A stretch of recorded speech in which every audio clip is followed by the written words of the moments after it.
Hello. Hello. Hello, Q. And hello, everybody. Yeah, it's yet another Thursday for trials. I'm so sleepy, man. Oh my god. I was contemplating whether on the stream. Here we are. So, yeah. I think today we are just going to clear more star doors. Yeah, don't you feel sleepy? Damn, I don't know why. Maybe it's cause of dinner. Food coma or something. But yeah. We probably, if today, I think hopefully we can try and clear 6, 7, 8, 9, 10. Then, yeah, 5 doors for today. Then after that, we'll leave the remaining 10 doors for next week and the following week. Yeah, so yeah, that's our progress or our plan for now. Yeah, so yep, we left technically another 3 or 4 more streams to go on before we finish off this game. And yeah, that will be how it is.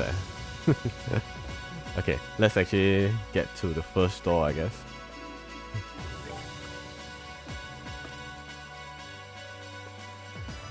Oh, yo. Food. Oh, half number 6 is about food. Yeah, how's your day, man, Q? Oh, actually, it's a bit loud. Let me lower the volume on my end. This go? No, this go higher.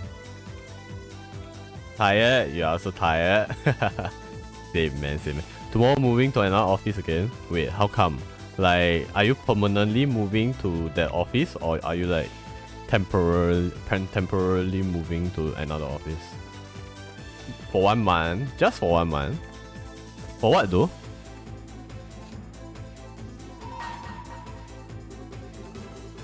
Food is the basis of all.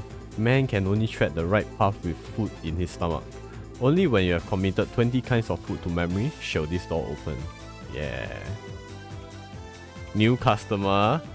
Bruh. Go there 1 month just for the new customer. Wow, 你的 customer 真的是大名人呢。West side, so can chill for dinner 了. Oh, nice. Wait, west side where? At like Jurong? Jurong Island? Where else can I think of? Benoi? Where is that, man? Let me check.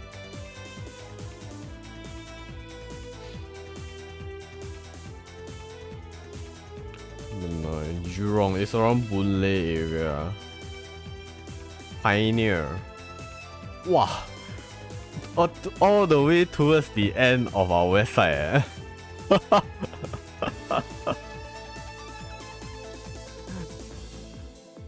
But yeah, can. I mean, technically,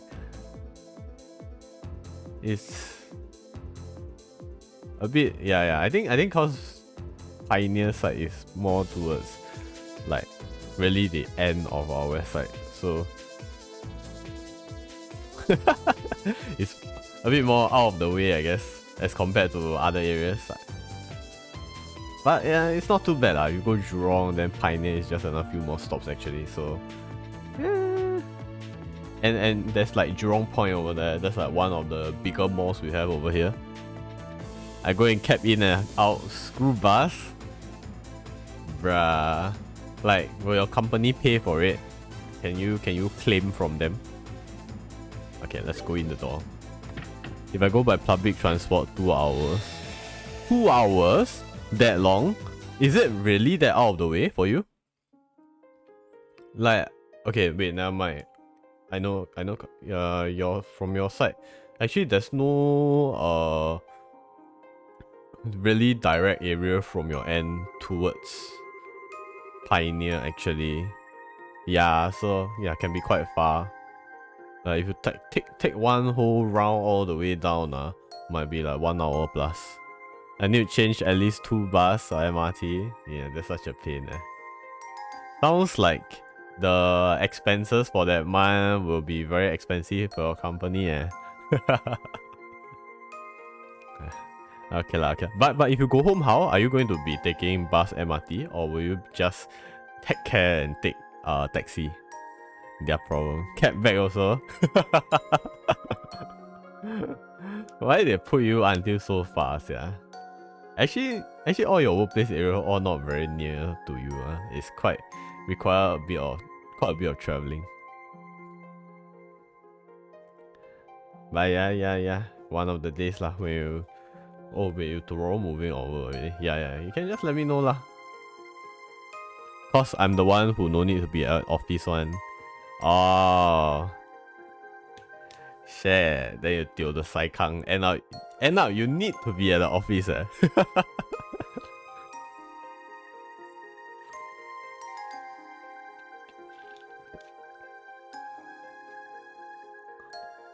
Shag. Okay lah, just at least it's just for 1 month, just gonna hang in there, 加油. Maybe I don't know. Yeah. I wanted to say maybe it won't be too bad, but doesn't sound like it. I shall grant to you a memory fragment and my blessing.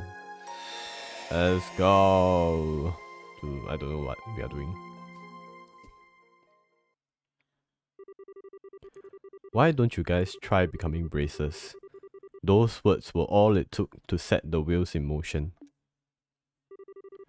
The 3 young men Estelle had spoken to, Dean, Rice, and Rocco, were the leaders of a group of delinquents who spent most of their time in the warehouse district of Rouen. In light of the unprecedented chaos that swept over Liberal, they soon began re-examining themselves and their lives. And after much thought, they agreed that the path of a bracer, a protector of the land's peace and its people's safety, may be the best road forward for them. That's not to say, however, that they didn't have any ulterior motives. No. They did think it would also give them the opportunity to be trained directly by the guild's Kana.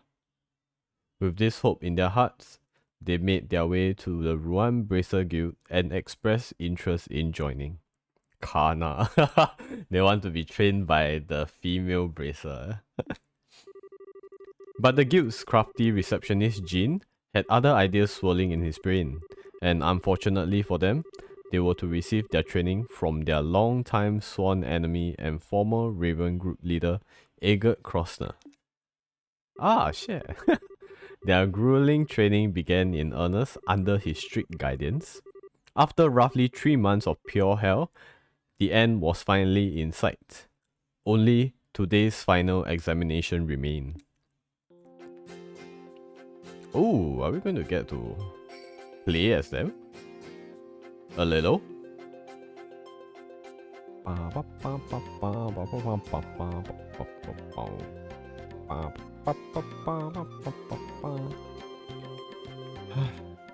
When I found out we were going to be doing our final exam outside Rouen, I was so excited. Didn't think it was going to be a place like this. Same here. Who did figure out we end up dragged out to a cabin in the middle of this misty-ass swamp hole? Have any of us been outside of Rouen before? Why did our first taste of fresh air have to be somewhere so weird? It's not like we are here on vacation. We are here as part of our training. Can't expect to get taken to a theme park or something. I guess. Wow, that's so grown up of you. Glad one of you got his head screwed on. I thought I was gonna have to give you guys a lecture on why we are here, but maybe I can spare myself the boring crap after all. Anyway, that's enough shooting the shit here. Sorry. Always gotta talk down to us. As you know, this final exam is what determines whether you pass your training or not. It all hinges on this. Pass and you are all junior bracers from here on. Fail and you ain't. Either way, let me say this.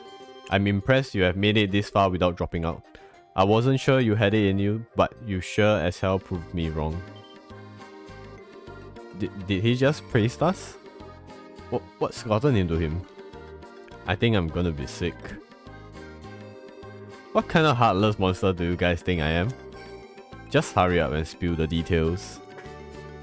I'm getting sick of standing around here. I wanna get started. That shows balls. Good. Alright, let's get down to it then. Your task simple enough. You are gonna make your way through a cave full of monsters, get to the end, and you pass. A cave? I thought our exam was gonna be in this valley. We gotta go somewhere else now? Quit whining. It's not far from here. It'll be harder than it sounds, but if you get to the end in one piece, you get your badges. I'm not giving you a strict time limit, but the longer you take, the longer you keep me waiting, so don't push your luck. That's it. Any questions? Sounds easy. All we have to do is go for a walk while beating up some monsters. This exam was made for us. This should be kinda fun. That's a no to the question, I guess. Well, Welmer, I'll be counting on you to back them up for me. Well, if you insist. You are sure they're up for this though? You'll be fine, trust me. Okay, let's get our butts over to that cave. Alright, let's go. This here's the entrance. Never would have thought there was a cave way out here. So this is the place that's gonna determine our futures, eh? It's sure hidden well enough. Well, you already know what you're doing. I'll be waiting for you at the end, so give it your best shot. I'll be here backing you up if you need it. If things get too dicey and you need a break or something to eat, come to me. Sounds like an easy enough job for you, as if you'll ever need to come back here. Yeah, we'll breeze through this thing in no time. Alright then, I'm ready if you guys are. Time to get to work. Alright, ooh, I do be playing them. Whoa, they got no mana, no anything, it's just pure police baton to the head. I guess that's how it's going to be, eh?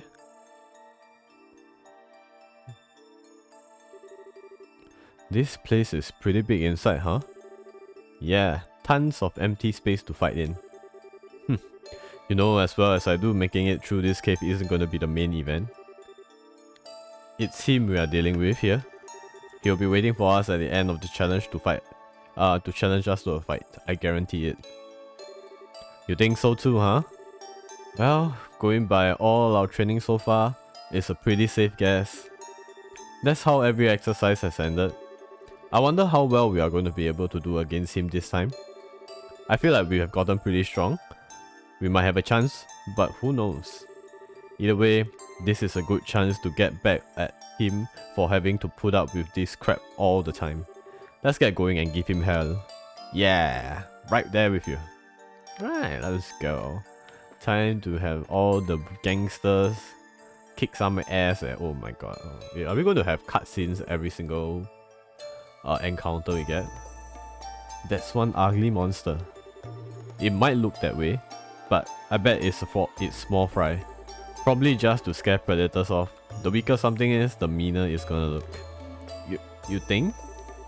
That description kinda sounds like it fits us too. Let's go. I think it noticed us. Time to make it wish it hadn't. Let's go, smacker. Oh my god, yeah. Oh my god. It's so painful, bruh. That wraps up.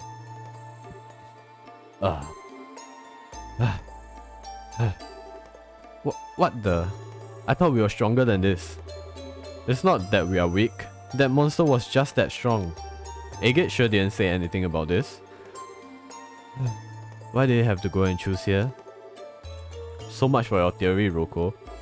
That monster didn't just look strong, it was strong. You call that strong? You've gotta be kidding me. What? What do you mean? Trying to act like it's no big deal isn't gonna impress us, you know? We could see you struggling the whole time. Maybe you need your eyes checked then. Anyway, who cares how tough it was? Let's get moving. We've got work to do. Wait a second. What's up with him?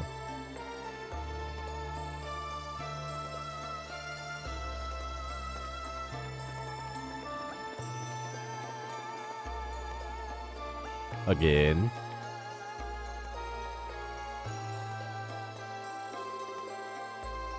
Well, that one shouldn't be too tough.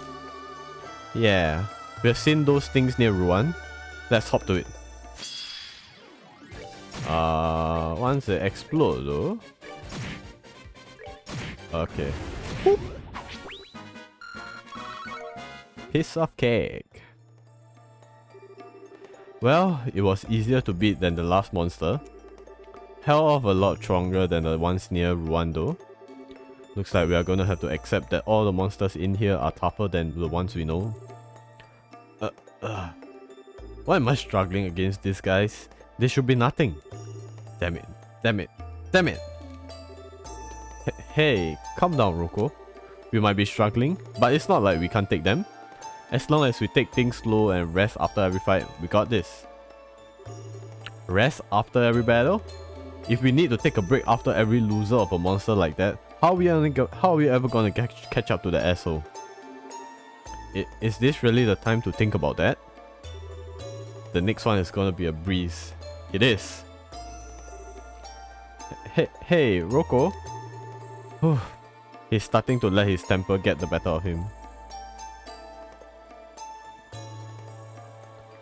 Alright, let's just keep going. I mean, you don't really have to fight this, so let's walk until the next coming cutscene then. Here's our next one, I guess. There's no way we'll struggle against this guy. Don't be so sure. After the other fights here, there's no way I'm letting my guard down this time. Stay cautious, guys. Ah, miss. Oh, damn. Ooh.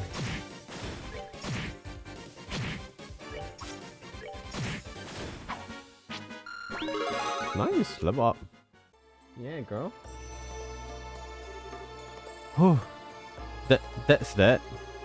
Yeah, that one ended up being tough, but nothing we couldn't handle. If only there were 3 of me. Huh? You say something? Couldn't you hear me? I meant what I said. If only there were 3 of me, instead of just me and you 2 jokes. I've been done by now. If you say so, man. Well, unfortunately for you, this is the group we have got, and we are gonna have to stick to this. Keep your shit talking to yourself, alright? Just don't drag me down. Such a agelord, eh? What's gotten into him, seriously?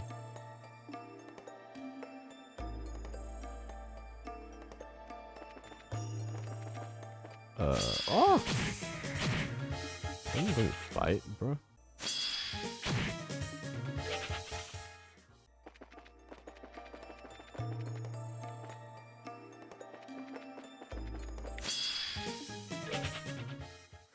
No meaning to actually fight, huh?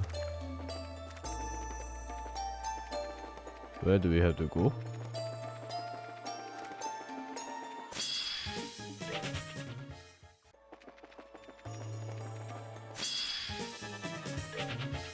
Whoa, monsters here are like just chasing after us. Are we that weak? I guess we are.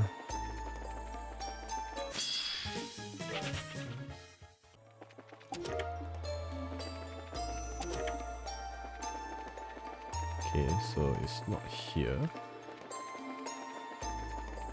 We can get back down.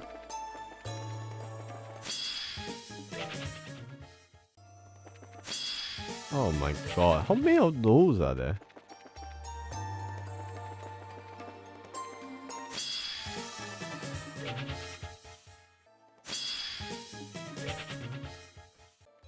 I need my...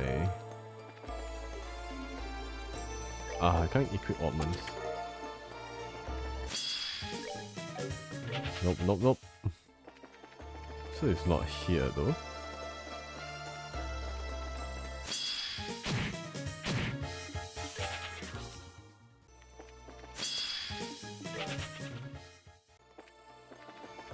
Yeah, I guess it's this one. But this one where?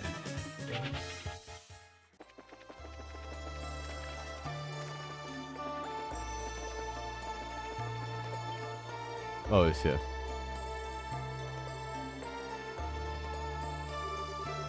Huh? Why is there a frozen rock in the middle of the path? I don't know. It doesn't look like anything special, but that's a weird place for one to be. What's your damage? Don't wander over to random crap when you don't know what it is. Whoa, it's moving. Maybe that warning was a little too late. Alright. Okay, does he have arts? No, he does. What about craft? Soul infusion. Oh, he does have a few stuff though. Okay, the damage isn't too bad.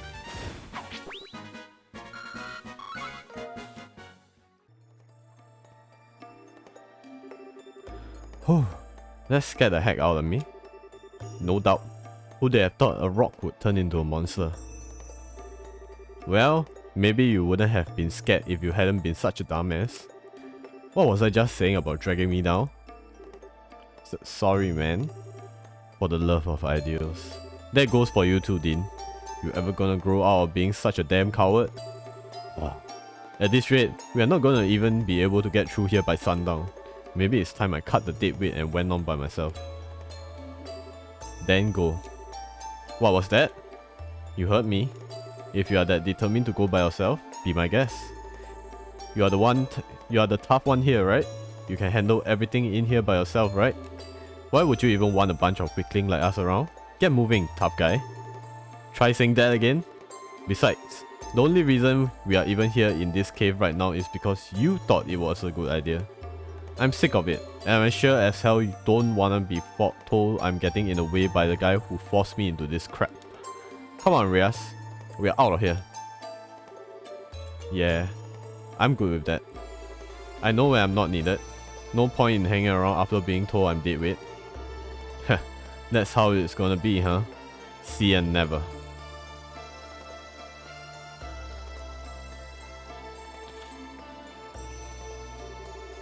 Doesn't he ever get tired keeping up that act 24/7?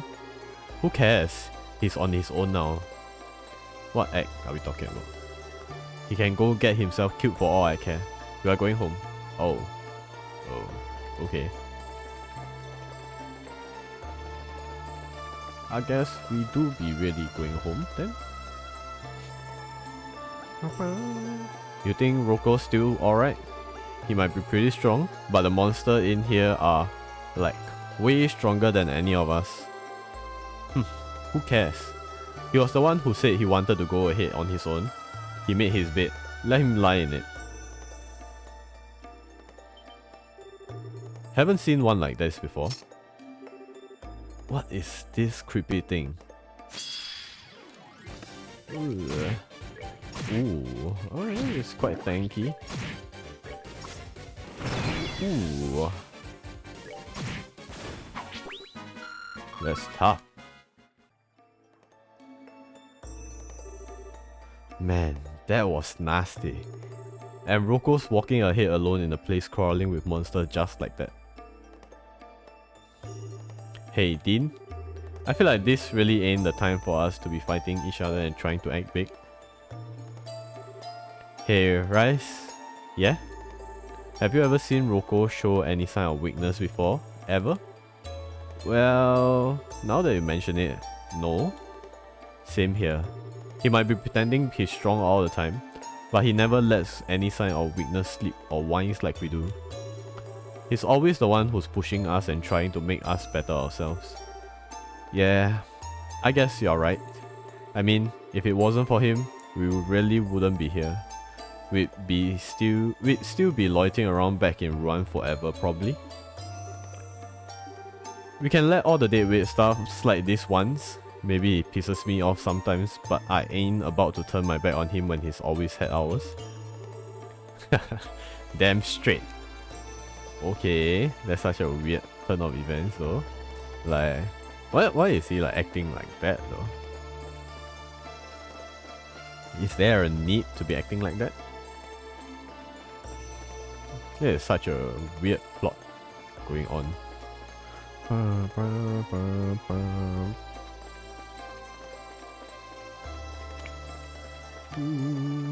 Whoa,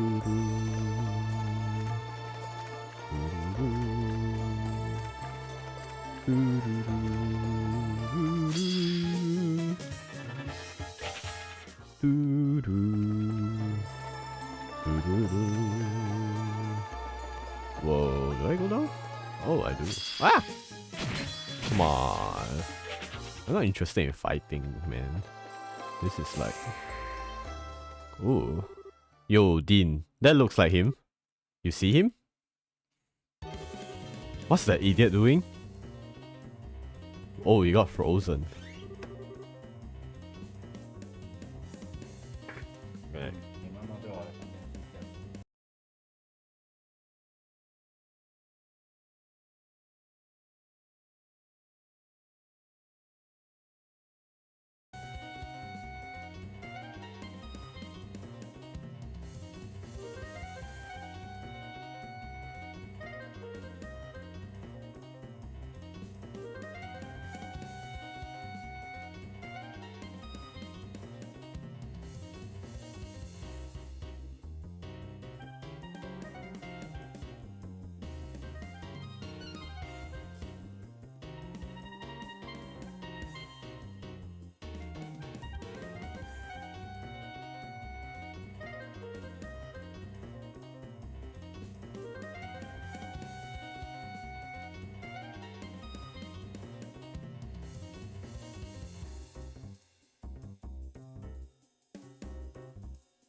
Okay, I'm back. Sorry, my dad was in the room playing the cat for a moment, I guess. But yeah.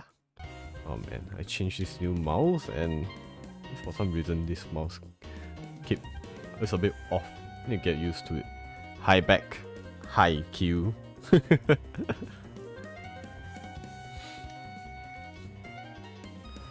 Oh,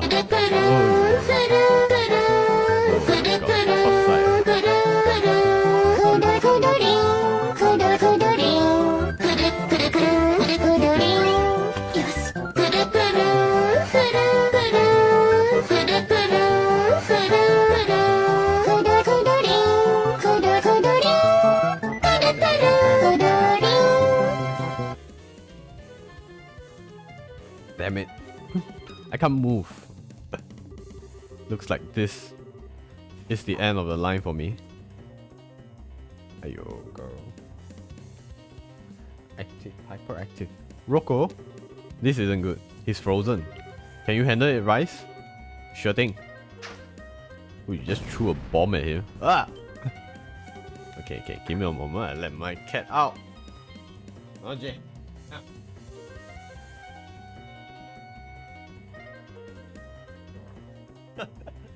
Aiyo, you know what's going on with her? Suddenly so active at this timing. Normally she would be like sleeping. Weirdly enough, she's running around today. I can move. Heh, you are a real sorry sight, man. Sorry for keeping you waiting. The hell are you guys doing here? I thought you bailed. More like we came to bail you out. But we can talk later. We've got a fight on our hands. Fine.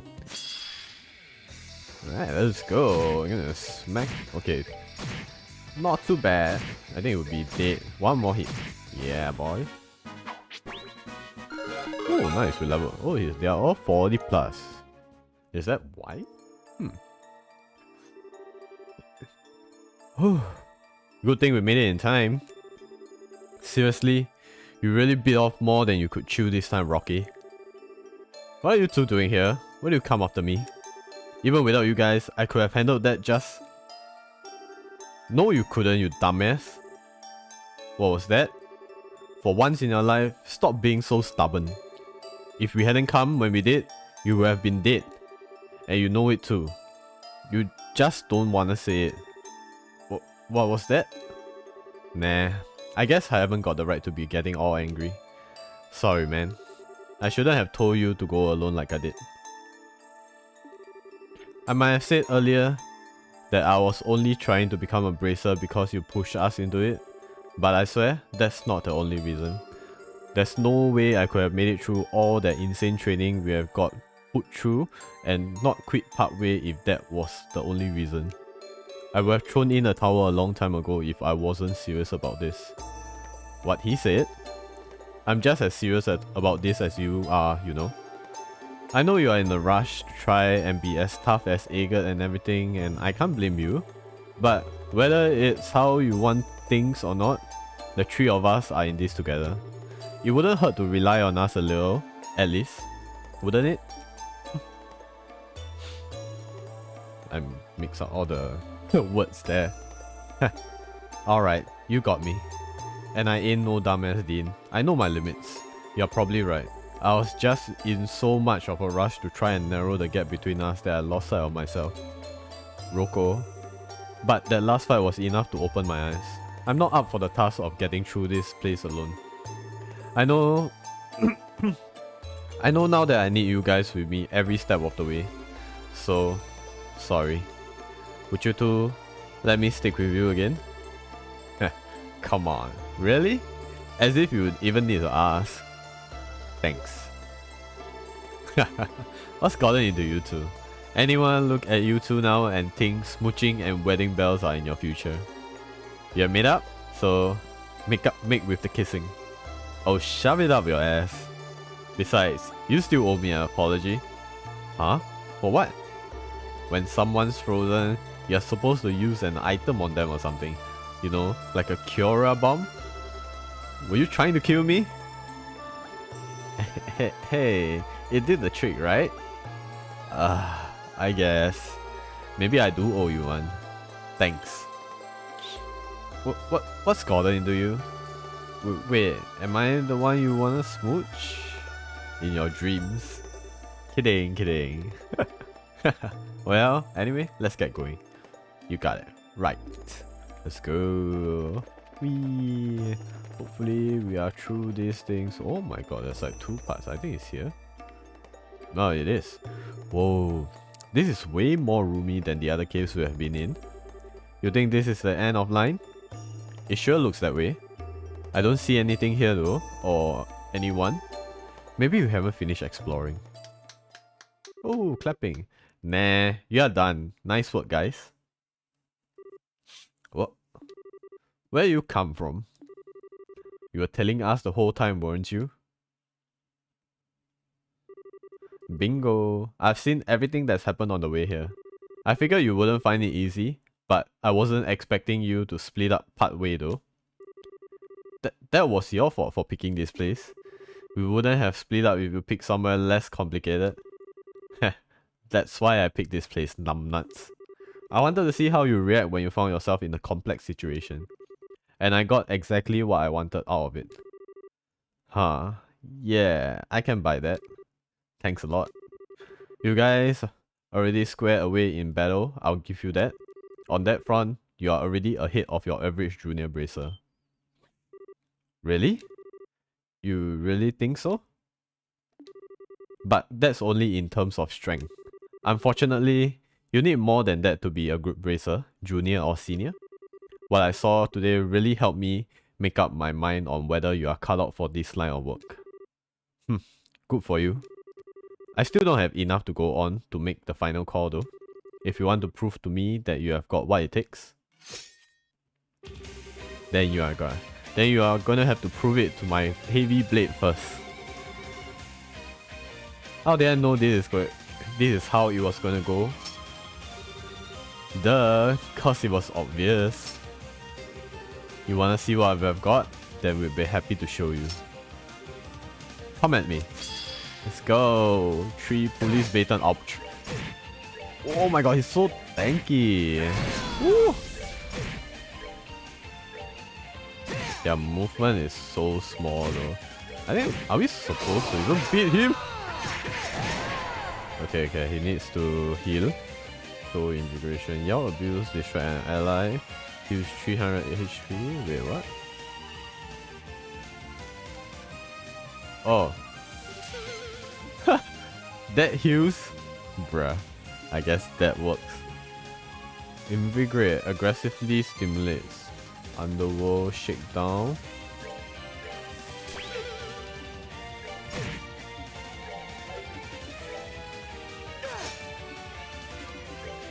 You gotta attack him, smack him, 1.3k. I don't know. Oh my god. Kick down. Embolden. Oh. So invigoration. Nope. Oh my god. Bruh. Go invigoration. Who is the one that's like dying? Oh, the other guy. Usable only by the toughest in the streets. 100% death blow. Ooh, okay. Here I go. Whoa! One hit KO. Bruh. A 999 EXP. Yeah. Wow, that's so much EXP. Whoa, we leveled like 11 times. Okay, wait. Eh? No, 9 times. 999 and we leveled 9 times. We did it. No joke. We seriously beat him? No way. Well, I'm impressed. Yeah. Of course it was too good to be true. Figures. Heh, don't go getting too down in the dumps. You managed to get one over me, you should still feel proud of yourself. Anyway, now I'm confident I've got a good handle on what you're capable of. So let me break down how you did. Now? You're gonna tell us our exam results then? Here it comes. First up, Dean. I'm first. As a plus, your judgment ain't anything to sniff at. On the other hand, you have a tendency to play it safe even when you don't have to do. Your next, Rice. Lay it on me. Your forte is your intuition. In that department, there's a solid potential. As far as negative go, it's hard to overlook how careless you can be when a situation calls for critical thinking. Finally, there's you, Roko. I'll give you credit for determination and unrelenting drive to get the job done. But I really can't praise your inability to make calm, rational decisions. Stick those two qualities together and you're a walking accident waiting to happen on your own. So, as I'm sure you can already tell, the three of you just aren't there yet. You are all missing something before I could call you ready. Watching you all work, I was on tenterhooks the whole time. I hate to admit it, but he's probably right. Guess we are done then? That's just if I rate the three of you as individuals. If I rate you as a team, then my verdict becomes a little different. Huh? Wait. What? Watching you take on the last monster on the way here was when I was finally able to stake my confidence in you. Individually, none of you meet the mark, but slap the three of you together, and you just about squeeze over the line. And that's why I'm going to give you a passing grade on one condition. We passed? What's the condition? You can be bracers, but you can only accept job as a group of 3, not individually. Not until you become senior bracers anyway. We'll see where you stand then. I'll be passing the news on to Jin, so once that's done and over with, he can throw all the work you can handle your way. Together? That's right. I want you to build up experience working together as a group, work on each of your weaknesses. Then, by the time you hit senior level, you'll hopefully be ready to take on the kind of solo work that you can't do now. Heh, I see. I can't help but feel lame for only getting a conditional pass. Sure, but it beats flunking out completely. Exactly. Well, I'll be expecting a lot of improvement from you guys. By the way, you planning on sticking to stun rods as your main weapons?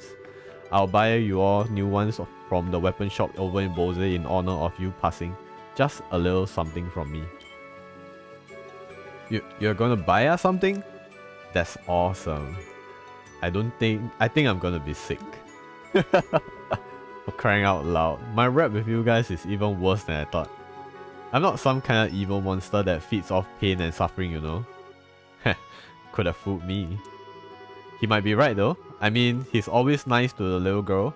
He's gotta have a soft spot hidden in there somewhere. What's her name? Tita? You wanna run that by me again? Crap, why do you have to go and bring her up? Whoops. So, that's how you guys wanna play this, huh? I should have known being nice wasn't gonna get me anywhere. Way to freaking go, Rise. No more messing around. Your ass is gonna be running your way back to the entrance. Anyone who falls behind any more than I'm willing to allow gets my blade chucked in the back of their head. Ah, right. You're the one with the most stamina here, Roko.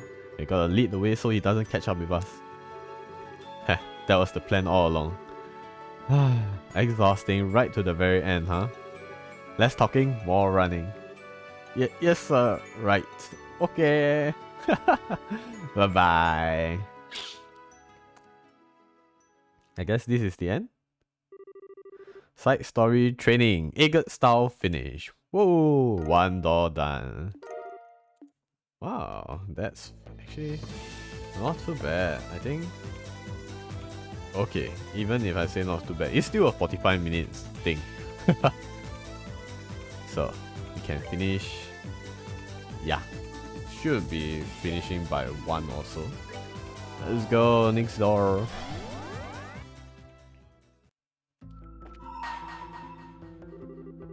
All may set foot within this door to lay claim to its reward. However, you must first overcome a trial. Should this fail to deter you, open the door and step inside. Okay. Yes.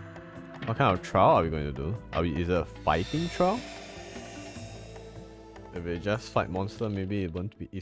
Maybe it's not too bad.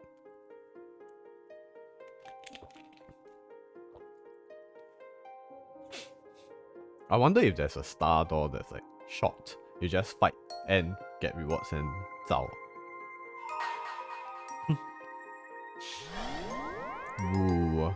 Overcome the trial before you, then I shall grant to you a memory fragment and my blessing. Yeah, we'll still get memory fragment. What the hell are all these Star Guardian? Mischief? What?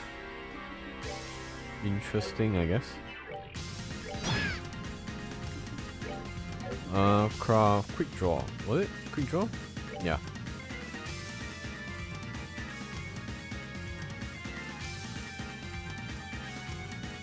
No. Oh, nice.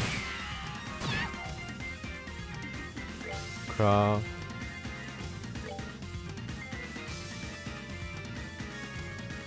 Yeah. Outie! Let's go.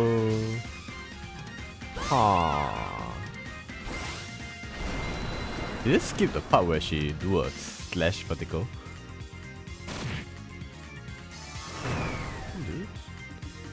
Okay. Oh, I don't have. We can't. Oh, we got screwed. Oh my god.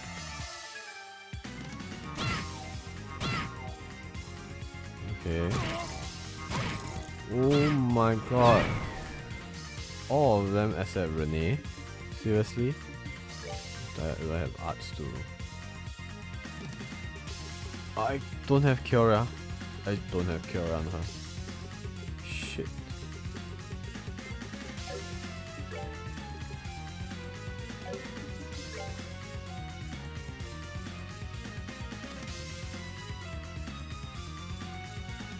Yeah, where are all of their... Oh my god.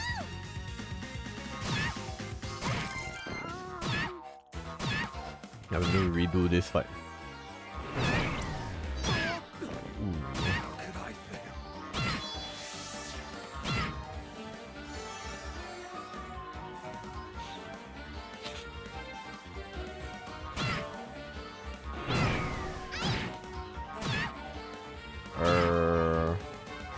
How long more before I get? Oh my god, I can't escape this! Come on, let me get out of confusion. Ah, finally.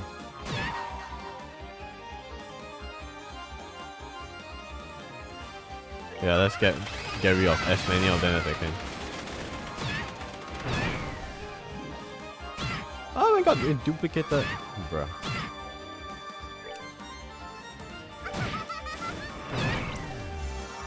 Again.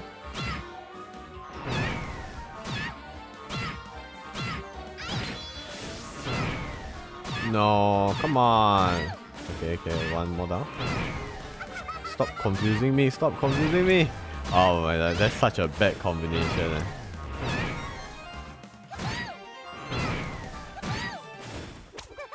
Okay. I somehow managed to do it. You have overcome the trial. Thus, I shall grant to you a memory fragment and my blessing. Alright. What kind of memory I'll be going through this time around? Oh, is it like the sword pillar one? Augments are devices that use the orbital energy contained within septium to cause a variety of useful effects. It has only been a little over half a century since they were first invented, but even in such a short time, they have already revolutionized the world as we know it. From daily necessities such as lighting and heating to tanks and other similar weapons used to defend our nations, augments are used in just about every facet of our lives. In fact, it's now hard to imagine life without them. So much of what we take for granted in life now involves them in some way. And it is to proliferate and advance the development of these augments that we exist. We, the Epstein Foundation.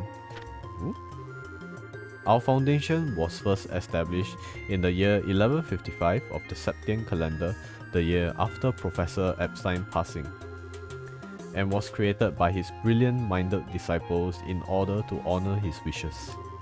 The foundation is based in his home state of Le Mans, where it remains in operation to this day. It was rather limited in size in the beginning, and its attempt to spread orbital technology was initially met with little success. Sensing that the professor's dream would never be realized at the rate they were going, 3 key researchers left Le Mans to try and spread the seeds of orbital technology across the continent themselves. One of these was Professor G. Smith, I don't know how to pronounce his name. The professor, who had gained a fine reputation of his own for his skill in the field of mechanical engineering, went around and visited corporations in various nations to persuade them of the benefits of augments. The second was Professor L. Hamilton. Mindful of the technological gap between regions, she long believed that it was rural and remote areas that needed augment technology more than any other. As such, she enlisted the help of the Bracer Guild, which already had a close relationship with the Foundation, and formed a mission with the intent of promoting and spreading the technology where applicable. The professor herself also toured the regions with the aim of spreading public awareness and laying foundations for others to build on in the future. The third was Professor A. Russell, now known far and wide as the father of the Orbital Revolution. Professor Russell returned to his home nation of Libya and continued to work tirelessly to advance augment technology there. And within a year of returning, he had set up the Zeiss engineering factory, known as Zeiss Central Factory ZCF, and created the first augment to be made outside Le Mans state. 3 years later, the reigning king of Libya, at the time Edgar III, visited the factory to inspect it, and he decided to donate a large amount of money to further its research. With His Majesty's endorsement, oddments began to spread like wildfire throughout the kingdom, bringing such prosperity that the people of other nations were filled with envy. Up until then, most people didn't see oddments in a particularly positive light, but their success in Libel changed those impressions virtually overnight. One nation after another began to reach out to our foundation to share augment technology, and both our foundation's financial and social standing become that much more secure. In the eyes of the world, the Orbo revolution was a sudden, far-reaching transformation. But it was only because of years of reaching out to people and diligent, largely unnoticed research that it was able to happen at all. Okay. Ooh, that's like a textbook for the Epstein Foundation. The Foundation's activities center around the following 3 guiding principles: carrying out fundamental research on augments, spreading Orbo technology and informing the public of its benefits, contributing to world peace through technology. Now then, let's discuss each of these 3 guiding principles in more depth. Seriously? Carrying out fundamental research on augments. The Foundation's most important mission is naturally the improvement and development of Orbo technology. The fundamental principles behind how augments work need no improvements as such, but their architectures, their internal structures have been improved upon countless times in the past, and will surely continue to be perfected by the curious mind as the years goes on. Augment architectures concern the mechanical parts inside them, such as the cogs and screws, and there is still plenty of room for change as this new technology develops. These improvements can reap great rewards, but the research necessary to make them is known to be as lengthy as it is expensive. As a result, companies who prioritize profit over else are less inclined to pursue them. That makes our foundation research all the more important from a social perspective. 2. Spreading Orbo technology and informing the public of its benefits. 2 other important goals of the foundation are to spread Orbo technology as widely as possible and to educate the public on the correct way to use it. While augments have become part of the daily lives of most who live in advanced nation and populated urban areas, the reality in remote and mountainous regions is very different. To counter this, we have long worked to send missions of engineers and bracers to this region to try and better the standard of living for these people, and will continue to do so. We also continue to work on other ways to spread awareness of Orbo technology, such as working closely with the Septian Church to have it added to the curriculum of Sunday school classes. 3. Contributing to world peace through technology. It is to pursue this noble yet extremely difficult goal that the Foundation has had close relationship with the Bracer Guild ever since its initial founding. The Guild was established as an international peacekeeping organization and can mediate in conflicts between nations from a neutral point of view, making it essential to the stability of our world as it stands. The Epstein Foundation continues to back them up fully in their cause, both with financial aid and using the fact that Le Mans State is the only place where tactical augments are produced to provide them with equipment. Just as well, this relationship also provides ideal feedbacks towards tweaking the quality of tactical augments as they are used in combat too. Every machine and every invention goes through a long, grueling process behind the scenes before eventually reaching its finish. Refined form and tactical augments are no exception. Then, in S1190, our foundation unveiled the Orbo Network project, which will be implemented in partnership with ZFC. Said project aims to join all of the Zamuria Group together with a single united communication network, but our hope is that it will do much more than that. Our hope is that it will help to realize a peaceful world through communication. Sadly, augment's relationship with peace as a concept has become somewhat complicated. Are they aiding in its realization, or are they doing the exact opposite? Professor Epstein expressed his hopes that their ability to realize the limitless loop of energy would be able to bring lasting peace to the world. Instead, recent years have thoroughly betrayed these hopes, and the post-revolution world has been chaotic indeed. The conflict between Liberal and Erebonia, for one, made significant use of orbital weaponry, airships included. It seems beyond a doubt that orbital weaponry will continue to become more and more advanced, making war an even more tragic event than ever. In the face of all of this, how should we go about trying to create world peace? We believe the best way to do this is to rely on the power of communication and a means to do so with people of different nationalities and races. If these people can more easily interact and more easily deepen their understanding of one another, perhaps that will allow us to create the world we all so dearly desire. In the end, one thing is for certain, our challenges to try and realize Professor Epstein's ideals are only just beginning. Is this the end? Side story, the Epstein Foundation is finished. Ooh. Oh my god, reading this is straining. I'm tired already. My throat is tired already. Like, I'm not tired to say. My throat is tired. Damn, man. Alright, this is Stardor number 7? Yeah. So we go 8. Bring the playful minstrel and his closest ally against the beast that they seek to overcome. Wait, did I bring... Why did I not bring his friend, his closest ally? Okay, let's go back to base and bring wherever we need to bring.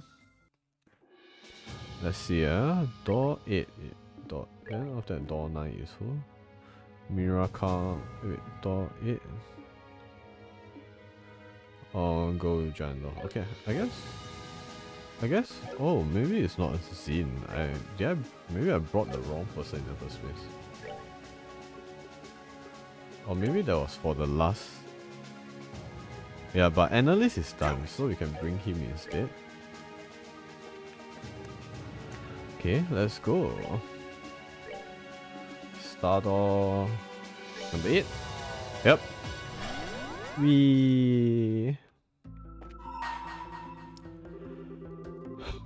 Bring to me the playful minstrel and his closest ally against the beast they seek to overcome. Only then shall the door open. Yep, let's go. Moila and Olivia.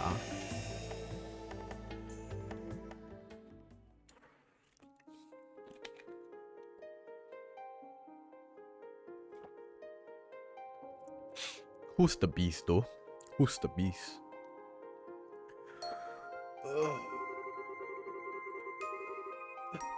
I shall grant to you a memory fragment and my blessing.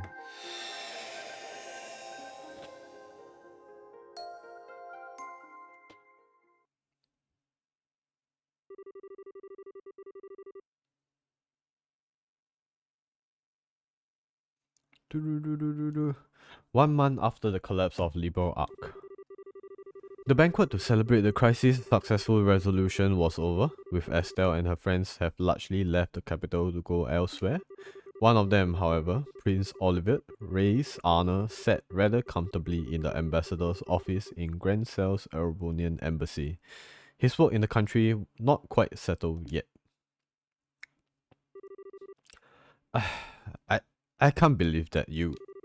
I mean, my deepest apologies for not noticing that you were His Highness Prince Olivet sooner.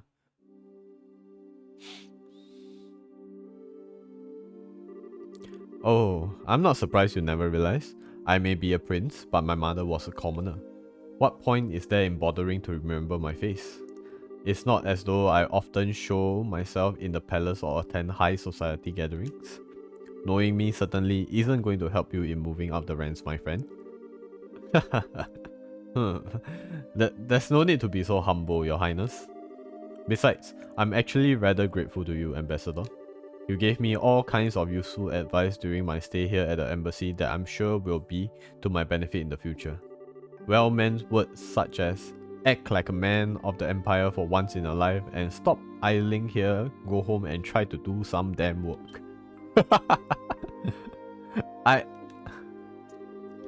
Your Highness, Your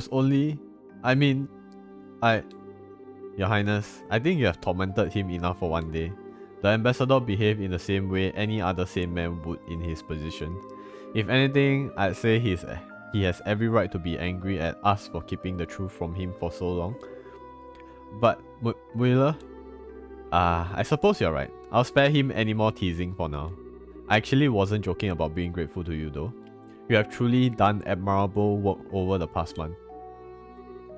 I have? Acting as a pipeline with the Empire, checking the safety of Erebonians residing in Libo, helping the international liner service to resume. And those are only the tip of the iceberg. You have done so much more. You have my deepest thanks as the Prince of the Empire. I'm not worthy of such praise, Your Highness. You, however, deserve the utmost for braving the danger you did flying to the Libo Ark. All of what happened seems to have caused quite the commotion in our homeland. So, the people seem to be rather relieved now that they know the danger has passed. It's all thanks to your courage that they are able to rest easy. Oh, there's no point in flattering me, Ambassador. I just did what I could. Nothing more, nothing less. And I couldn't have done anything alone. All I was able to accomplish was thanks to the help of those around me. I'm fairly removed from the stereotype of Erebonians as stern, strong, and self-sufficient, if I do say so myself. As rude as it may be to agree, perhaps you are correct. And yet, I believe your willingness to be flexible most definitely helped rather than hindered you here. I believe people like you are exactly what the Empire is going to need in the future. Regardless of how I may feel about His Excellency, the Chancellor's approach. Ambassador. Well, this is a surprise. I was under the impression that you supported the Chancellor. Then again, you are a noble. Does that lead you to oppose his reformist policies perhaps? I may be a noble on paper, but I'm only a baron. All in all, I generally fall in favor of his reformist policies. Be that as it may, while this may just be the result of being in Libo for so long and being influenced by the way of his people, I do sometimes find myself becoming frightened by his hardline approach. I can't help but wonder exactly what direction he's trying to take our old nation. Interesting. Your Highness? Oh, I was just thinking that I'm quite glad to have taken the chance to engage in such fruitful talk with you just before departing the country.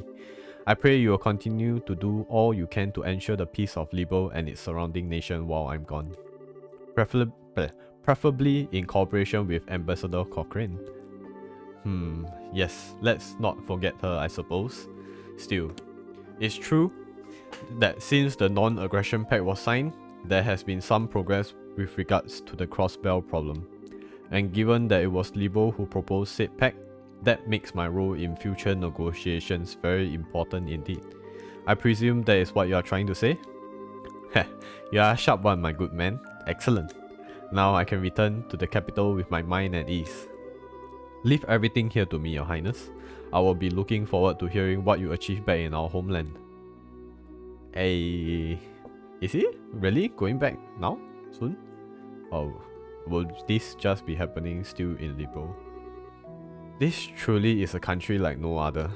I never thought the day would come when I would hear things like that from a noble of the Empire. Indeed, he's apparently somewhat less of an obstinate man than I thought he was. Perhaps this nation's very air has the power to genuinely change people. It seems to have had an effect on you too. Oh my god, a bit of lag when I'm reading, trying to process what's going on in the sentence. I feel like I'm seeing a lot more smiles from you these days than I used to. I'm loath to admit it, but that may well be true.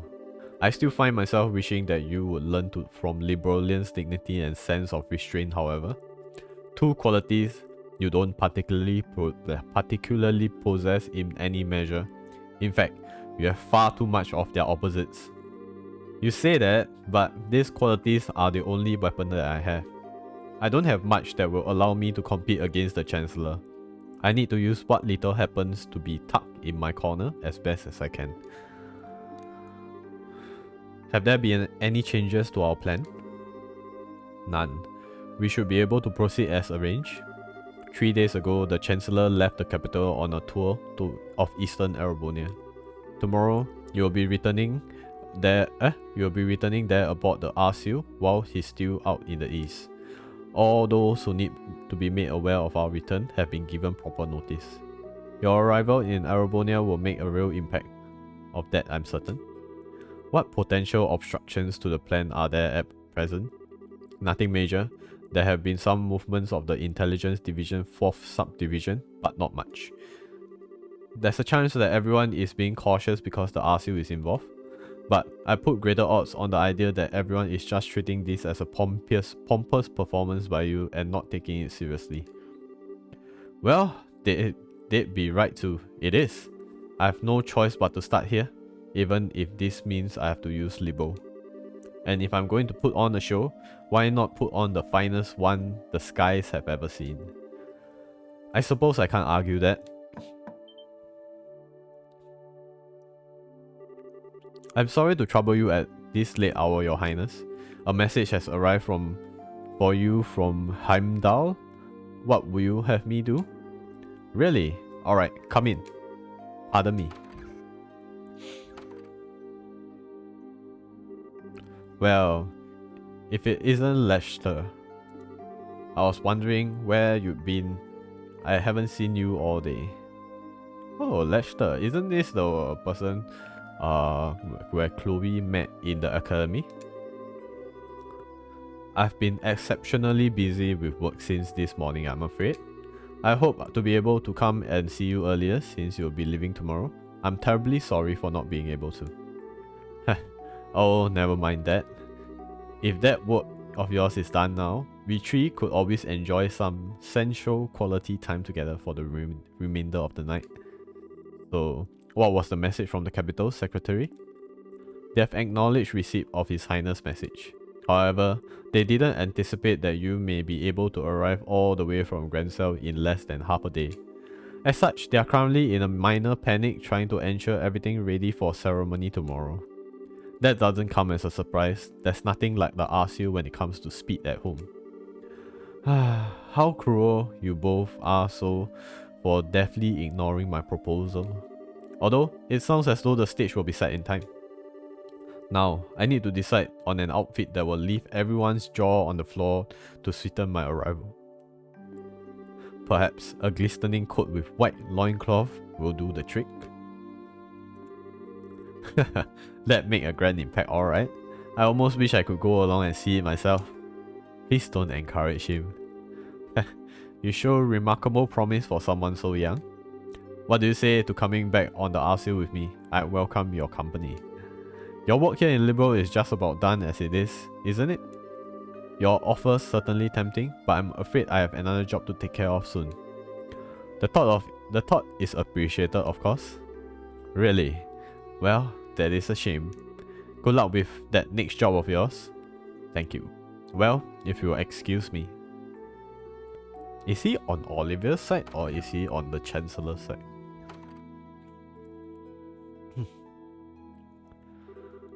So, that is Second Secretary Lechter Arundel. Is it safe to assume he's one of the Chancellors? Almost definitely, yes. He came through Haken Gate on foot and took up his position at the embassy a month ago. Oh, he is. And right around the same time, we headed to the Alebo Ark aboard the RCU at that. There's no way that could possibly be coincidence. No, it couldn't. The most likely possibility seems to be that he's part of the Intelligence Division. Are you sure not doing anything regarding him all this time was a good idea? Oh, absolutely. We need some way to find out what the Chancellor was up to after all. We'll probably get some kind of reaction from the Chancellor through his report at some point. Probably in about 2 weeks when the Chancellor's tour have finished. You planned that far ahead all along, had you? Well, in that case, I'll be sure that we are ready. I'll be counting on you, love. Oh, something the matter? Not really. It's just that the moon has come out. And what a beautiful full moon it is.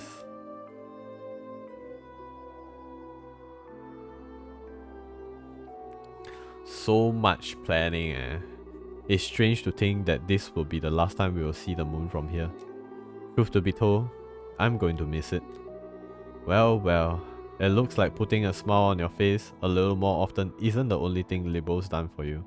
It's opened up your eyes to life's natural beauty as well. But in all seriousness, we'll just have to do all we can to be able to come back and see it again one day. While we are both still alive. Indeed. Damn, how do we until cold still to see what they are planning to do in in Arbonia. Hopefully Crossbell Art will see something along that, some form of stuff with Olivia. The next morning.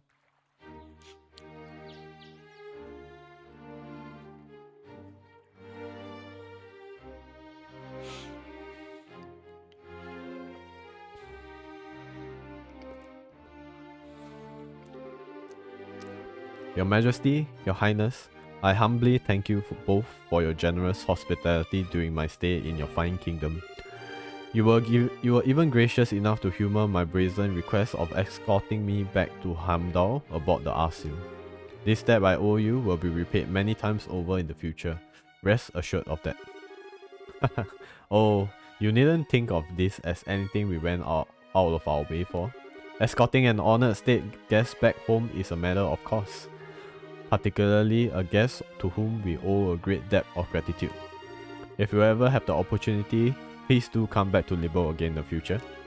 I imagine Estelle and Joshua will be back by then too, so we'll be able to give you a nice warm welcome. I'm really excited for my next visit. Have they left the country yet, by the way? They are busy getting ready to live in Roland at the moment, I believe. I'm planning to see them off when the time comes. I see. Incidentally, while the ruins of Hamel are currently sealed off, I'll do what I can on my end to ensure they are allowed inside.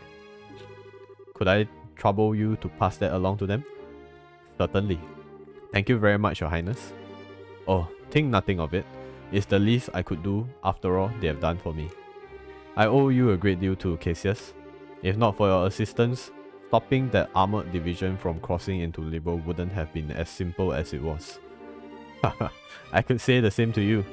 Still, as I'm sure you are aware, the outcome will have been well within the realm of possibility for the Chancellor. I doubt he was even surprised by the incident. Really? Most likely not. Arbonia had nothing at all to gain from using that situation to occupy Libo. Certainly not to the extent that it would be worth going out of their way to develop inefficient steam tanks. The only reason I can see for him doing what he did was to show off power to surrounding nations, a statement that even without Orber power, Arobonia's army could still act. I indeed suspect that was his true aim all along. Goodness. So, you did notice, the Orbo shutdown phenomenon was a complete unknown to the rest of the continent. Perhaps it might never occur again, but there's always the chance it might, whether it's here or somewhere else entirely. I hear the Empire only built a relatively small number of those tanks in all too, certainly not enough to launch a full-scale invasion. By the sounds of it, they were just put together in Rainford factories using parts intended for standard Orbo tanks. But as it stands, the know-how to put together tanks like that only exists in the Empire. In these unpredictable times, no other nation has the time or resources to try and develop extremely inefficient steam-powered weaponry. In a sense, because of what just happened, the Imperial Army effect as a deterrent is even greater than ever. He's using war as a diplomatic tool, and very effectively at that. None of this had even occurred to me. I have a long way to go before I'm fit to be the ruler of this country. Don't beat yourself up too much about it. He's no ordinary foe to even the most hardened veterans. The Chancellor always seemed to be thinking several steps ahead of the rest of the world. It's impressive no matter what we may think of his actual ideas. I'm quite the reckless fool to be trying to challenge him if I do say so myself. Don't be silly, Your Highness. How can you say that with a smile on your face? It's utterly beyond me. You should focus on building yourself a strong foothold to begin with. I do hope you'll be careful. No matter what may occur, be sure not to lose sight of exactly where you stand. Of course, Your Majesty. If I were to go and bring shame upon myself now, I'd be wasting all the effort involved in escorting me back home. I'll be sure to take what you have said to heart. Excuse me, Your Majesty.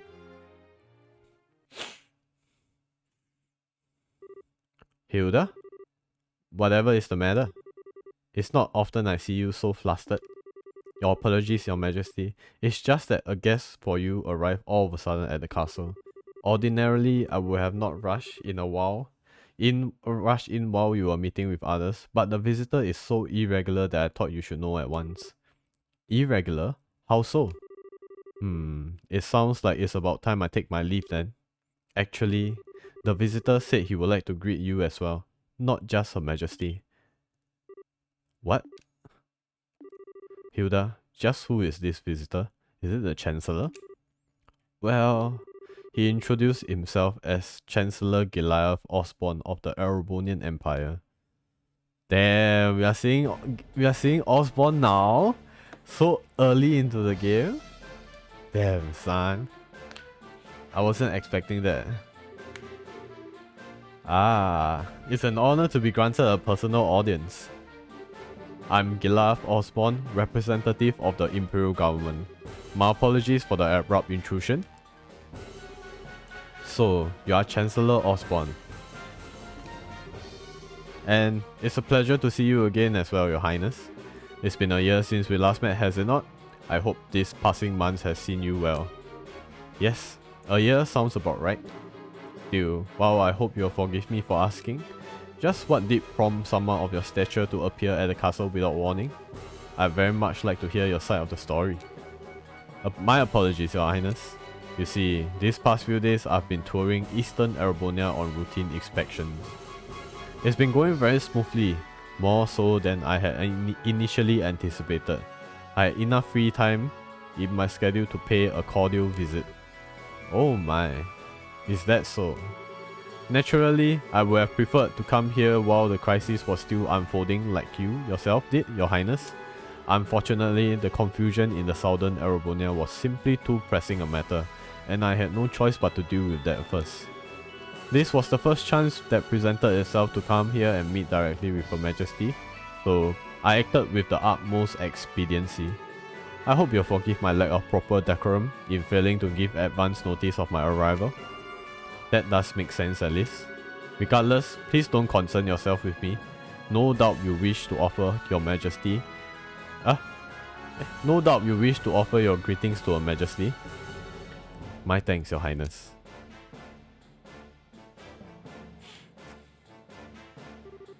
Well then, allow me to extend my most heartfelt greetings to both you, Queen Alicia, and Princess Claudia.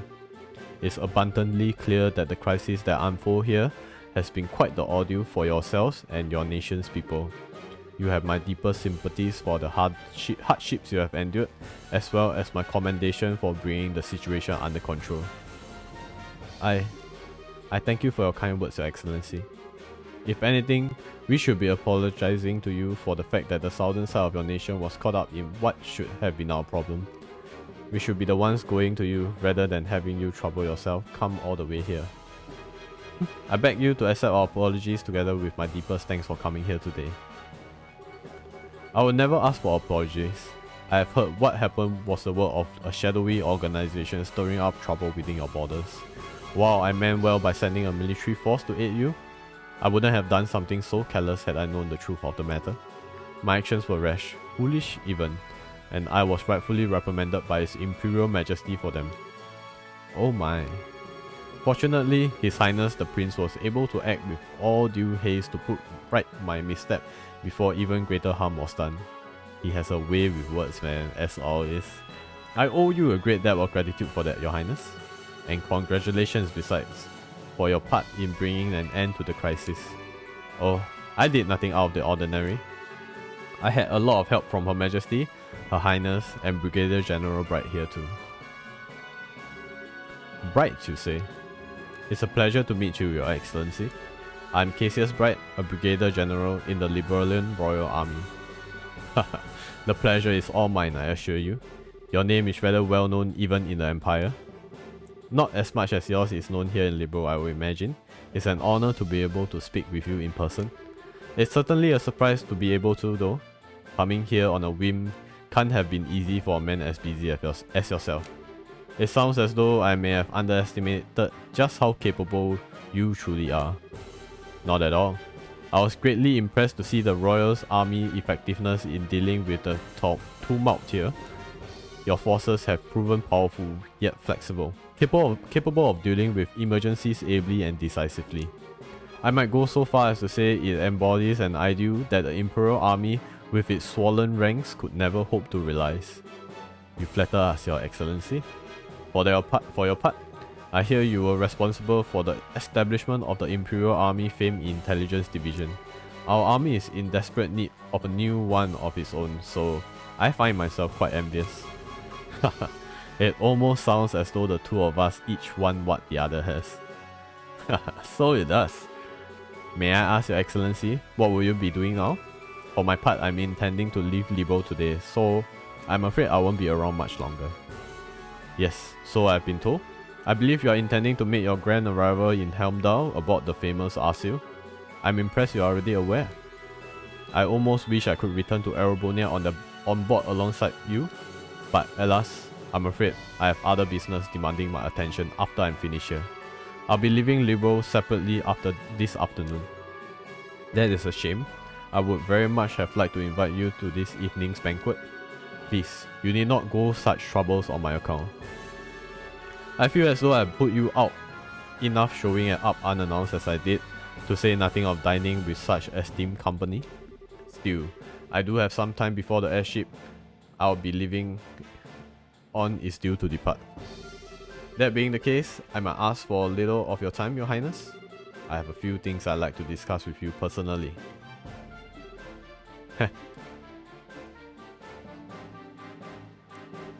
Very well. I have some matters I would actually like to discuss personally with you as well.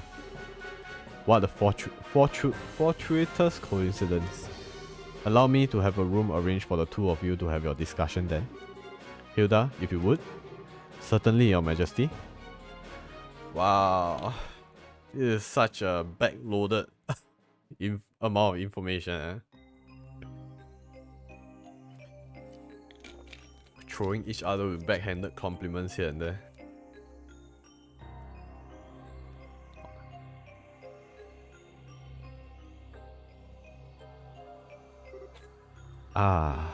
It's obvious that Her Majesty is quite the tea fancier if this blend is anything to go by. The fragrance, the temperature, the taste. I'd be hard pressed to find fault with any of it. I've always been more of a coffee man myself, but I have no doubt that I'd be content with a cup of this at my desk each morning. As much as I agree with you, I don't believe we are here to talk about beverages. So, shall we get right to the point? What do you want to discuss with me? I see. Your sojourn in Liberal has proven most fruitful. Pardon? When we last spoke, you struck me as a bright, flexible young man. And no doubt, you still are. But now, I see in you a resilient inner strength girding those aspects.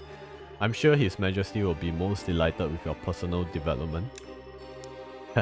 Meanwhile, I see you are the same fearless man I've always known you to be. More so even, that crushing aura about you seems to have only grown with time. It's as if you feed on the resentment of those who live in the territories you annex. Such harsh words, Your Highness. Personally, I prefer the term political unification, annex, can carry such negative connotations, you know. Since the end of the 100-Day War, our army hasn't committed a single act of aggression. All our unifications have been entirely peaceful. Oh, you are quite right about that. On the surface. Oh? It's amazing how similar the annexation process is every single time it happens.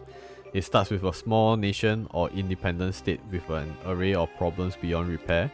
Those problems start to worsen, after which Jaegers and other dangerous elements enter, plunging public order to an all-time low. Desperate for a solution, the local government requests the help of the Imperial Army. Before they know it, they are part of the Empire. Well, it's not as though I can deny what you are saying. Each instance does share certain commonalities. Still, it's to be expected, an inevitable consequence of the age of unchecked growth and progress in which we live. The Imperial Army is simply acting in the Empire's best interest, helping to stabilize our neighbors for the good of the Empire. And it's understandably that they would.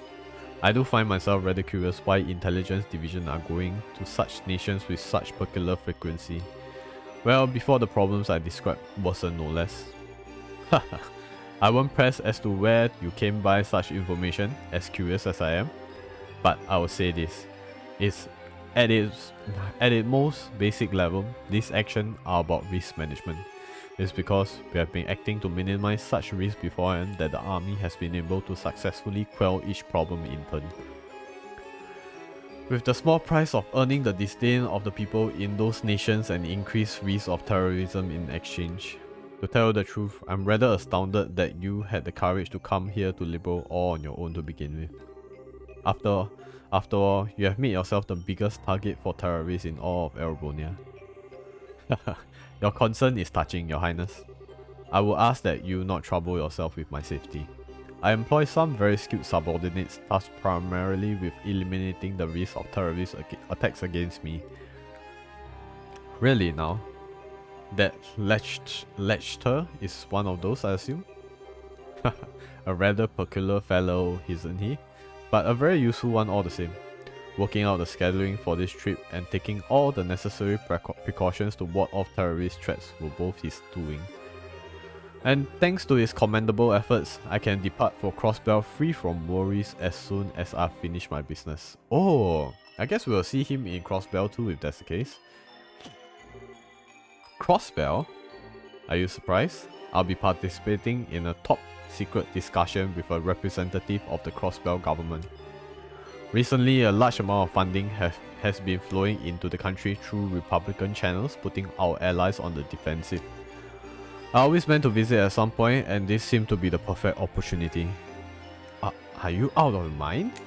Crossbell is full of enemies and different factions at each other's throat. I hear it's now even a hotbed for terrorists and criminal organizations because of its position as a buffer state. Does that really sound like a place the Erebonian Chancellor should be going even on an unofficial visit? I'm surprised to hear you advocating caution in the face of potential danger, Your Highness.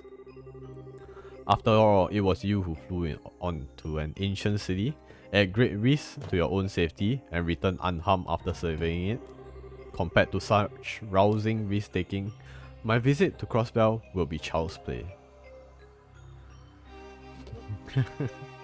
Bruh. As I'm sure you are aware, you are regarded as something of a hero back in Erebonia now. To see a hero make a grand returning befitting his newly minted legend, and aboard the famous Arsil no less. Naturally, our hero has also taken the time to ensure that every well-known newspaper and magazine are aware of his homecoming too. Oh, I have no doubts that your triumphant arrival will be every bit as glorious as it has played out in your imaginings, Your Highness. Haha, do be sure to capitalize on this chance as best you can to build yourself a firm foothold. Expect great things from you after all. Oh damn, seen through, seen through.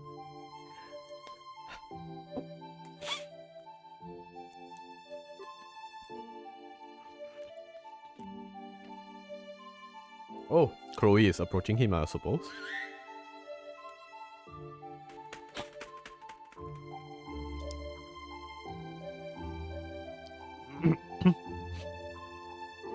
Scream! Hey, buddy. You haven't changed a bit, huh? Scream! Scream! Really? Sounds like a ton has happened, huh? But it's nice to see you and your master are doing alright. Squee! Lester?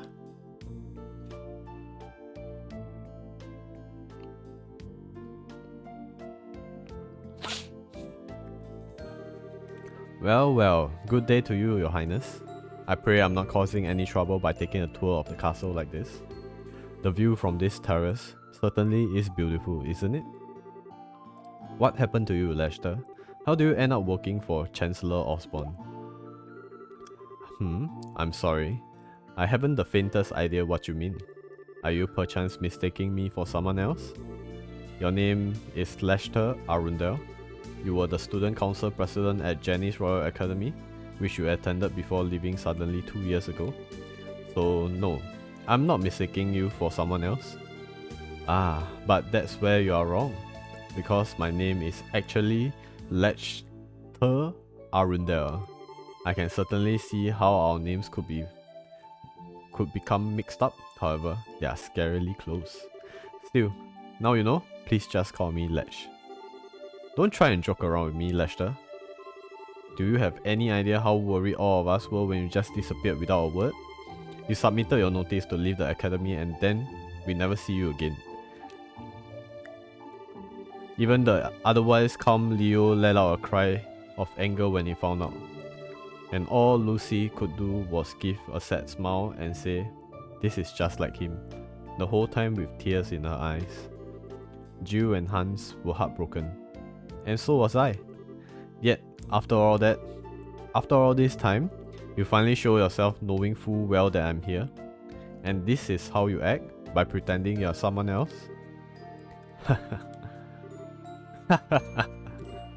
Lester? Sorry. No need for the scary glare. You're still taking things way too seriously. Looks like it will take more than stepping up as crown princess to change that part of you. Oh, but you know, seeing you makes me feel kinda relieved. I always figured if someone like you become crown princess, you have virtually no freedom to do anything other than work. But from all that's reached my ears, it sounds like you're actually doing alright for yourself. And you even made some great new friends after I left the academy, didn't you? Nice! I sure did. Nonetheless, it's thanks to you that I was able to change at all. You were the one who gave me the first push in the right direction. I never got the chance to thank you properly after you left. But all this time, I've always been grateful to you. Well, consider me honored. Do I get a kiss in return? You do not. I may feel respect towards you, but nothing romantic. Ah, that's a bummer. There was me, all taken in by how pretty you become, wondering if this could be the start of something downright magical. And what happens instead? My dreams of romance and sweet smooches are crushed to nothing before they can even begin. I know you don't mean a word of that, you know. You are looking very sharp yourself though. It's surprising to see. Every time I've seen you before today, it was in that heavily frayed uniform worn in the most sloppy way imaginable. I think you'll find I was merely making a fashion statement. That wasn't laziness or slobbishness. Every part of it was carefully calculated and considered to have maximum effect. The scary thing is, I actually believe you. You always seem as if you cared for nothing but having fun and causing trouble. Yet, when it came down to it, you were wise beyond your years. And I've finally seen part of the reason behind that today. I'll ask you again, Lester. How did you end up working for Chancellor Osborne like this? Just what happened to you between you submitting your notice to leave the academy and now? I assume we won't get an answer out of that. Do you now? I have to admit, I never imagined that would be the case. On the contrary, I was expecting you to tell me to back off. Oh, ideals forbid. What reason would I have to suggest such a thing? After all, at the end of the day, our positions are functionally the same. I'm not sure I understand. Do you not think so? Personally, I find it difficult to believe that you would not harbor the same hatred towards Erebonia as it is today. A grand empire clinging to the glories of a bygone era, ruled by the nobility and shackled by meaningless conventions. Am I wrong? People call me the Blood and Iron Chancellor as though I hold the whole of Erebonia in the palm of my hand. But in reality, my position is far more tenuous. I have supporters and allies in the capital certainly, but outside its walls, the nobility holds far more sway than any of them. And while it is true, I hold a great amount of power in the form of the Imperial Army, even then, I only truly command around 70% of it. The remainder is loyal to the nobility, who also maintain their own private armies. With those factored in, my advantage shrinks substantially. So you see, I'm still very much in the midst of a battle to truly exert control. Which is why you are building railways all over the country to expand your area of influence. And you have been annexing new territory to that same end. As I've long thought, you clearly understand me better than anyone else. That is why I'll say this once again. Work with me, Your Highness. With your support, our nation will be able to bring about real reform faster than ever. The noble faction bloated with its centuries of decadence can be stopped before they even have the chance to unify against us. Surely, that's what you desire more than anything. Let me ask you a simple question, Chancellor. What connection do you have with the Ouroboros? I'm afraid I'm not quite sure what you are asking. I will say this, however. I'm a firm believer in using every resource at my disposal in the name of achieving reform. That's the way I believe in handling politics. That's a hint right there. I see. Well, it certainly does seem as though we would see eye to eye in many ways. And that's all the more reason why I'm afraid I must refuse your offer. Is that so? Yes, I find it difficult to like the rotten noble faction that exists in the Empire. Or perhaps you are right that hate is more appropriate word. But my feelings of fear toward your methods are far greater than my feeling of hatred towards the noble. What you seem to be doing is trying to compel Erebonians with a delusive utopia to whip them into an enthusiastic frenzy.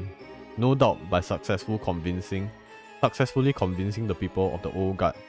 The Old Guard will fall into the metaphorical firestorm created, and yet by then the gears will have already begun turning. There will be no satisfying a aroused populace with a thirst for revolution. The storm will just keep growing larger and more ravenous, engulfing anything and everything in its wake. You know this, don't you, Chancellor? But of course, after all, that's what I intend to happen. It's the first stage of my reforms. I'd be more than happy to share further details with you if you were to decide to work with me, Your Highness. In the meantime, I wish you well in strengthening your foothold back in the Empire. Of course, if that's your intention, you will find it necessary to work with those nobles you so despise. Heh, you truly see through everything, don't you? Well, that sounds like the noon bell. The airship should be arriving shortly. Which means it's time for me to take my leave, I'm afraid. I look forward to seeing you again in the capital in 2 weeks' time. Oh my god, so much politics going on, so much reading. My mouth hurts. I take it the discussion is over then. What's wrong? You look awfully tired. Oh, nothing. I'm just feeling awed anew at what a monster I decided to pick a fight with.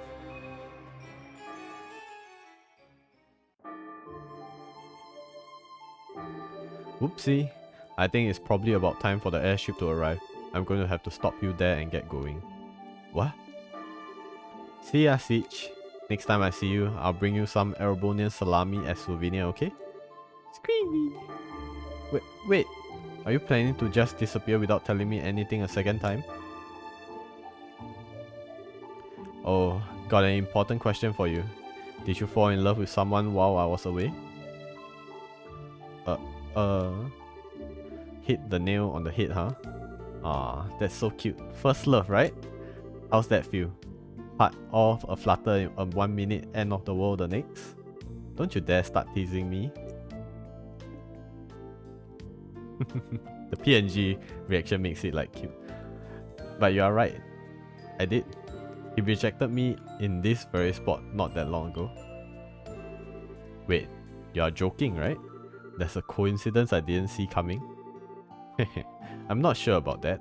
It feels like you know everything sometimes. I'm not some kind of all-knowing, all-seeing divinity. That's what makes the world so interesting to me.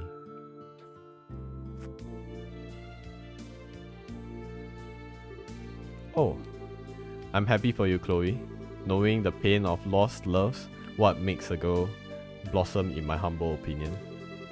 Do you feel like the whole experience let you get a step closer to the person you want to be? Well, what about you? Do you feel you are getting closer to becoming the person that you want to be by being at the Chancellor's side? Kinda hard to do that when I don't have a person I want to be to begin with. I'm just sticking with him because it feels like it will be fun, that's all. I've been doing it since before I joined the academy, in fact. You have? That prince is proving surprisingly capable, but he still isn't a match for the Chancellor. Tell him to watch his back, alright? So that he doesn't get swallowed up by that monster after he gets tired of dancing.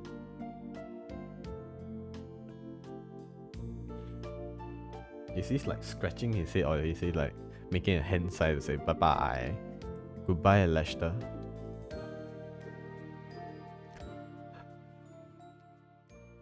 Damn.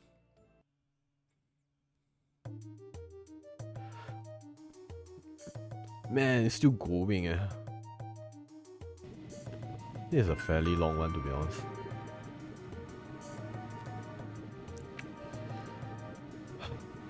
Thank you all for waiting. The Calabria international airliner bound for the Principality of Remiferia will be departing momentarily. Please mind your footing when boarding.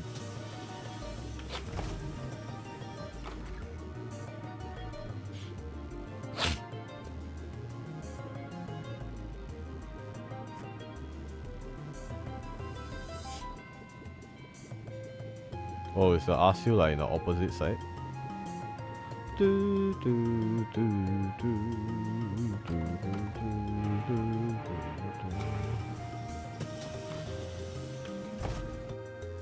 Oh, my mouth hurts.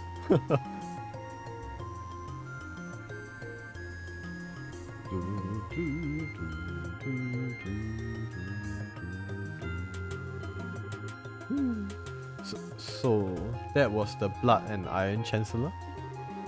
I can't believe he actually went out of his way to use civilian airship when he probably has a private one of his own. I heard rumors about how out of the ordinary he is, but he lives up to all of them. He keeps me on my toes, to put it playfully enough. Him aside, thanks for coming all this way to see me all Scara. I was lucky I just happened to have business here at the right time. It feels like this is going to be the last chance we get to see one another for a while after all. Rather unfortunate, as my dream is and always was to live away my days in the lap of luxury surrounded by women as beautiful as you. Well, good luck with that. Changing the subject though, who was the young man at the Chancellor's side? He didn't strike me as your ordinary guy. Oh, you could tell. But of course, I'd say I'm used to running into people who are out of the ordinary at this point. We have sure fought enough of them. His name is Lester Arundel. He's a secretary who was sent here by the Imperial government. Apparently, he was the one who planned out all the details of the Chancellor's visit to Liberal. I can't pretend to know much regarding his background, but he's exceptionally skilled at what he does. Actually, I know a little. What? Oh? Is that true? Yes. Claudia explained that Lester once attended the same academy as her and had served as its student council president. She also mentioned about his sudden disappearance after the Academy Festival 2 years ago. Unbelievable. Then, someone connected to the Chancellor had visited Libo first. Then he's very likely to have his own veritable information network established here long before I even came up with the idea. I think it's safe for us to assume that's the case, which also means that it's safe to assume he knows every detail about all that's happened here since. From the coup d'etat to the crisis regarding the Aurelie, all of it. This man gets more unbelievable by the minute. He actually gave me a message to pass on to you earlier too. Watch your back so you don't get solo up by that monster when you get tired of dancing. He sure knows how to sting where it hurts, doesn't he? I feel I can see a whole new world of pleasure opening up before my eyes. He should know better. Getting outdone in every turn like this is really not my style. What do you mean? Captain Swords, I have a little favor I'd like to ask for when we are in the air. Gonna prepare some fanfare. Are we going to see Aerobonia in its chibi version?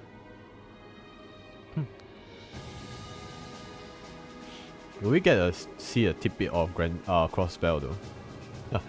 I'm rather impressed with how Prince Oliver has come along. No matter how he chooses to act from here on, he will have his use to be certain.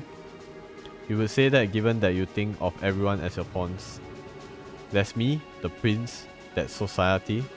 Indeed, and I am much the same. We are but pawns on the vast game board that is the Empire, where a thrill like no other will take place. But it's because you too wish to see how that game plays out that you have chosen to stand with me, is it not? Well, hey, what can I say? Just don't forget that this piece right here might not be loyal forever. And such a betrayal would be perfectly fine by me. Or did you honestly think I never considered the possibility it may happen? Just thought I'd come out and say it. How are the other Iron Bloods doing, by the way? They are all doing very well by the sound of it. At the rate things are going, there's a chance all of the prince's efforts will be for naught.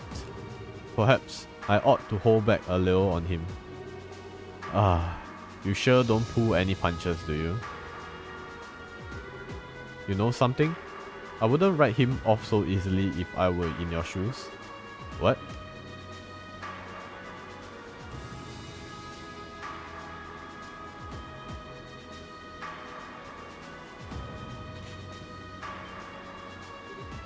What?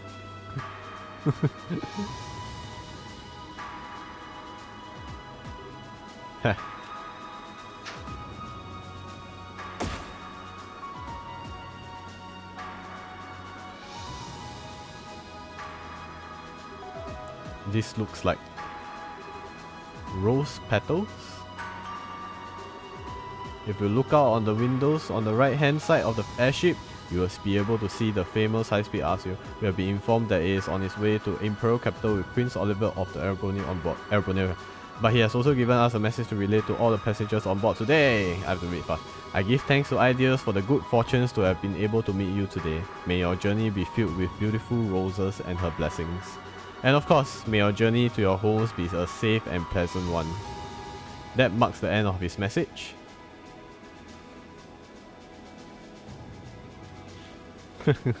He just had to act out, eh? But what does this do though? Now they have to clean out the floor filled with petals.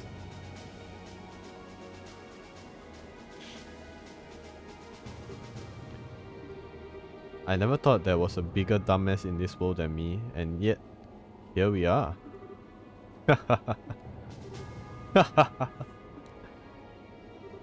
Very well, debaucherous prince.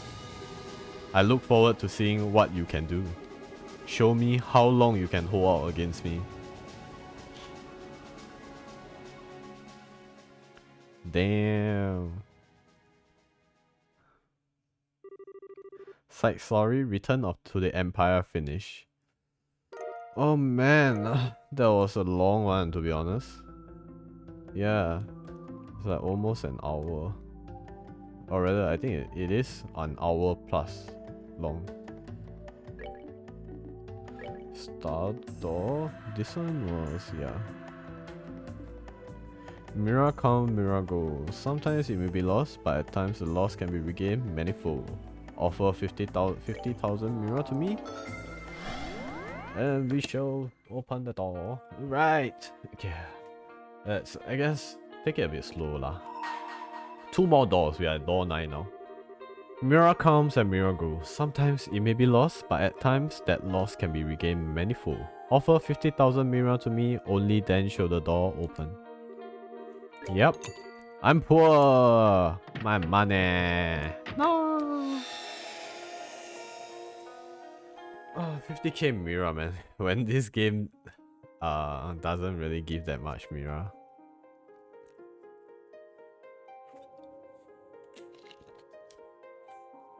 What are we going to get though? Is it like a short form text again? I grant my blessing. I grant to you a memory fragment and my blessing. Let's go. What kind of memory will we get? Okay, Bose. Are we going to see how the Bose market returns?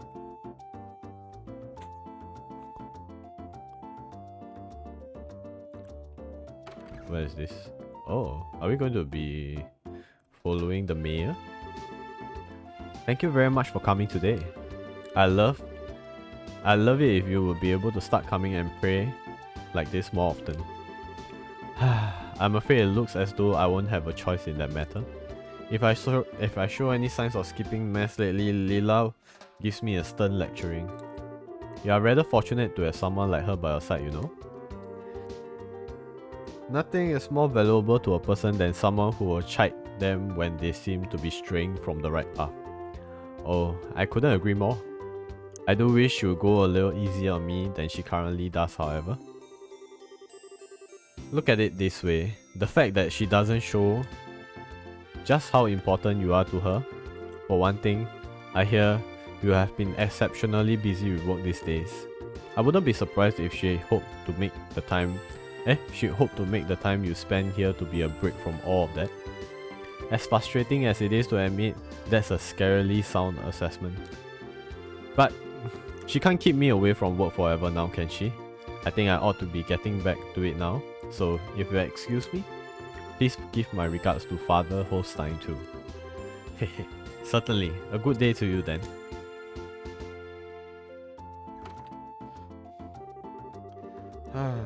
As if Leela wasn't bad enough, now I have Sister Rosa saying the same things as her. Oh well, next up is inspecting the market, so I should probably get to doing that. Will I be controlling her? I was expecting Leela to be here to meet me by now though. She's been awfully cold to me lately. I still don't have the clue as to why. I thought she was going to pray with me today too, but then she up and decided she needed to take care of shopping. Maybe I can grill her on it later. For now, I should hurry and get to the market. Oh, isn't that Leela?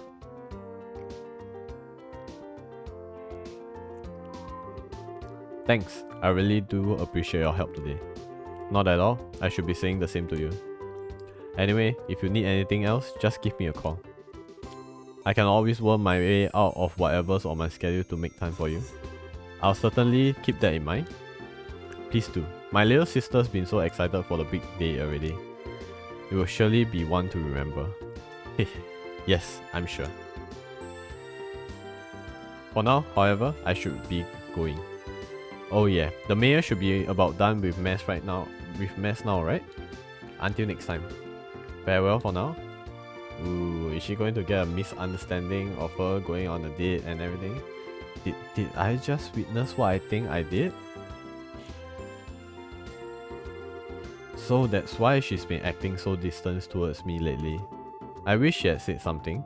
I thought we were supposed to be close. I suppose it shouldn't come as much of a surprise.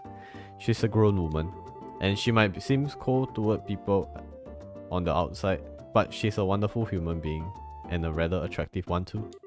If anything, I'm surprised it's taken her this long to find someone. Well, it wouldn't be fair for me to get in the way of her happiness. I do feel a little lonely at the thought, but she's going to want my support. It wouldn't be right for me to not give her it.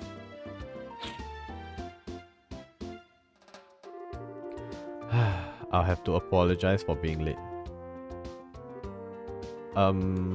Might I ask what exactly are you doing? Oh, it's you, Lila. How long have you been there? You appear to be rather tired. This is why I keep telling you that you need to stop overexerting yourself. Oh no, I'm not, I assure you.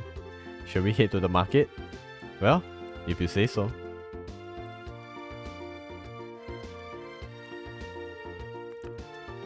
I wonder if this will be a long one. The next day.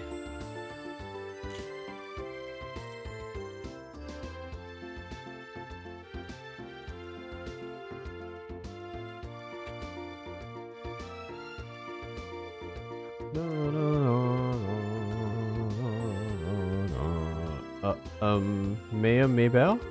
Can I ask you to go over what you want me to do one more time? Just so I'm not misunderstanding? Well, as I said, I would like to investigate exactly what relationship those two have, as well as what kind of person the gentleman in question is. So, to put it in simpler terms, you want me to check out whether they are dating and do a background check on the man, right? Is that right? Yes it is. Is there something wrong? Well, kinda. I mean, we bracers do at times do background checks on people, but that's when we suspect or know for sure they are involved in the crime. If they are not, doing so would be an invasion of their privacy, and that doesn't exactly fly with us. Oh, obviously, if you have reason to believe the man Leela appears to be dating is involved in illegal activity, I'd be happy to help. Is that the case though? No. On the contrary, actually, he appears to be a good, honest man. I see. There's obviously going to be the chance that it's just a facade and he's not the kind of person he appears to be. But as it stands, I don't see any grounds for the guild to make their move. That is unfortunate, but I can certainly see where you are coming from. I'm sorry for troubling you with this. I don't know what came over me. Please forget this conversation ever happened. Forgive me for asking this, but you are all in favor of them dating, right? You are not trying to break them up or something? So why are you so concerned with finding out all this out? As I think you are aware, Lila lost her mother and father during the 100 Days War. As far as I can tell, the scars that left on her heart still haven't truly healed either. And I believe this is her first foray into romantic relationships too. I'm just worried about her getting hurt as a result of this. I'm not the slightest concerned about how noble the man's family is or how much money they have. Nothing superficial like that. All I want to know is whether he genuinely cares for her well-being and will make her happy. That's all that matters to me. I see where you're coming from. Still, at the end of the day, that doesn't give me the excuse to invade the man's privacy or meddle in the affairs. I'm sure Leela will eventually tell me about what's going on when she feels the time is right. I can ask her all of the questions then. Nah, this is good stuff. What do you mean? I completely understand where you're coming from here. I'd be more than happy to accept your request. Oh wait, I thought, are you sure? Wouldn't doing so violate the Bracer Code? Oh, no worries, the Bracer Code totally opens to individual interpretation, so it leaves a lot to each Bracer's personal judgment. As long as it fits her logic, she can bend the rules. I feel trying to follow the code to a letter and ignoring the feelings of those who are trying to serve misses the point of being a Bracer too. So, I don't think it's unfair to dismiss your well-meaning intention as trying to invade someone's privacy either. You leave all of this to me and I'll get you all kinds of answers. Thank you so much. I appreciate you agreeing to do this for me, really. Just know that I completely understand where you were coming from earlier, so I do want to ask that you invade his privacy no more than necessary. Is that fair? Perfecto. I hope this turns out to be something that will really make her happy. So I'm going to be playing as Annalise. And that was the day Annalise agreed to accept the mayor's request, immediately and enthusiastically beginning her investigation. Naturally, she was very cautious not to make both Leela and her presumed partner suspicious in the process. Testimony 1. Those two certainly did come here, yes? I remember them sitting at the table over there having a pleasant conversation with one another. I couldn't tell you what they were talking about, I'm afraid. But I do remember Leela smiling while talking, which you don't see every day with her. That struck me. Really now? Do you remember anything about the man, by the way? Not in much detail. Just that he was a well-groomed, seemingly pleasant young man. That's all about I can say, I'm afraid. I see. Can I ask you why you want to know all of this? Well, you see... Wait, it's okay. You don't need to answer. They are in love, aren't they? It all makes sense now. She did very much look like the girl in love when she was talking to him, you know? So little Leela's finally ready to begin her journey into adulthood, is she? Ah, how sweet. we don't know that for sure yet. So please keep this to yourself, okay? Don't go telling any of the other customers and start any rumors. Hehe, not to worry. The secret's safe with me. I doubt so. Testimony 2. Children? Yes, I saw them. I remember the man escorting the maid to the front door of the mayor's mansion. I was surprised he didn't go inside with her, honestly. Whenever I take Mina home, I always do. Oh, Harry. If you ask me, you are the one behaving improperly, not the man we are talking about. I am? Ordinarily, when a gentleman escorts a lady to a home, he doesn't go inside. Really? Really? But surely the fact that I do is proof that we are close, right? I wouldn't be assuming that if I were you. For one thing, those two seem awfully close even without that, didn't they? I'm not saying that it's always wrong to go inside per se. If that's what you want to keep doing, you won't see me stopping you. Oh, okay. I will then. Why does everything have to be so much work when it comes to you? Thanks for the info anyway. Ah, those two.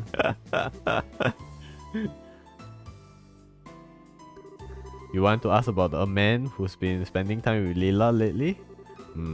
Thinking back, I did see her with a man when my husband and I went to the market. They were looking at souvenirs together, I believe. I remember it well too. I rarely see a more adoring pair in my life. They were like a pair of newlyweds. Really? I wouldn't pay much attention to anything my husband says. He has a habit of exaggerating. I'm not ashamed of it either. These kinds of stories are always much more interesting with a touch of dramatic flair. It wasn't the first time I've seen the man though. I'm sure I've met him before. But I can't say for sure. And for the life of me, remember his name. Can you remember, dear? Don't be silly. Of course I remember. I would never forget the name of a man I've done good business with. That was young Leonard. Wait, I know that name. Leonard from Kingfisher Inn? Oh, you know him already? Well, that puts a damper on my fun. I use that place a lot for work reasons, so I even know him by face. I can't say I know all that much about him as a person though. If you are well acquainted with him, would you tell me a bit more about him? I don't mind, but this information isn't going to come cheap. You're going to charge me? Please, that's not funny, dear. We owe ever so much to the Bracer Guild. You can't threaten to charge a member. I won't have it. Sorry. But I just can't help myself to a good joke. Let's see. Well, he's a good honest man for starters.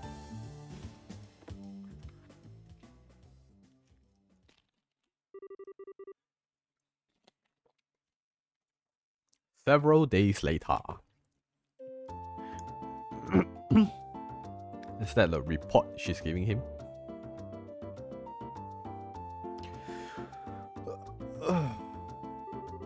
I see. So the man in question is Leonard from Kingfisher Inn. I wonder how those two came to know each other. Oh, you know Leonard already? Only by name. I can't say I've ever spoken to him in person as such. The Kingfisher Inn has really made a name for itself in recent years. It's been doing quite well financially too. As things stands, it's a good target for investment. Trino said that too. I'm no expert on that kind of stuff though.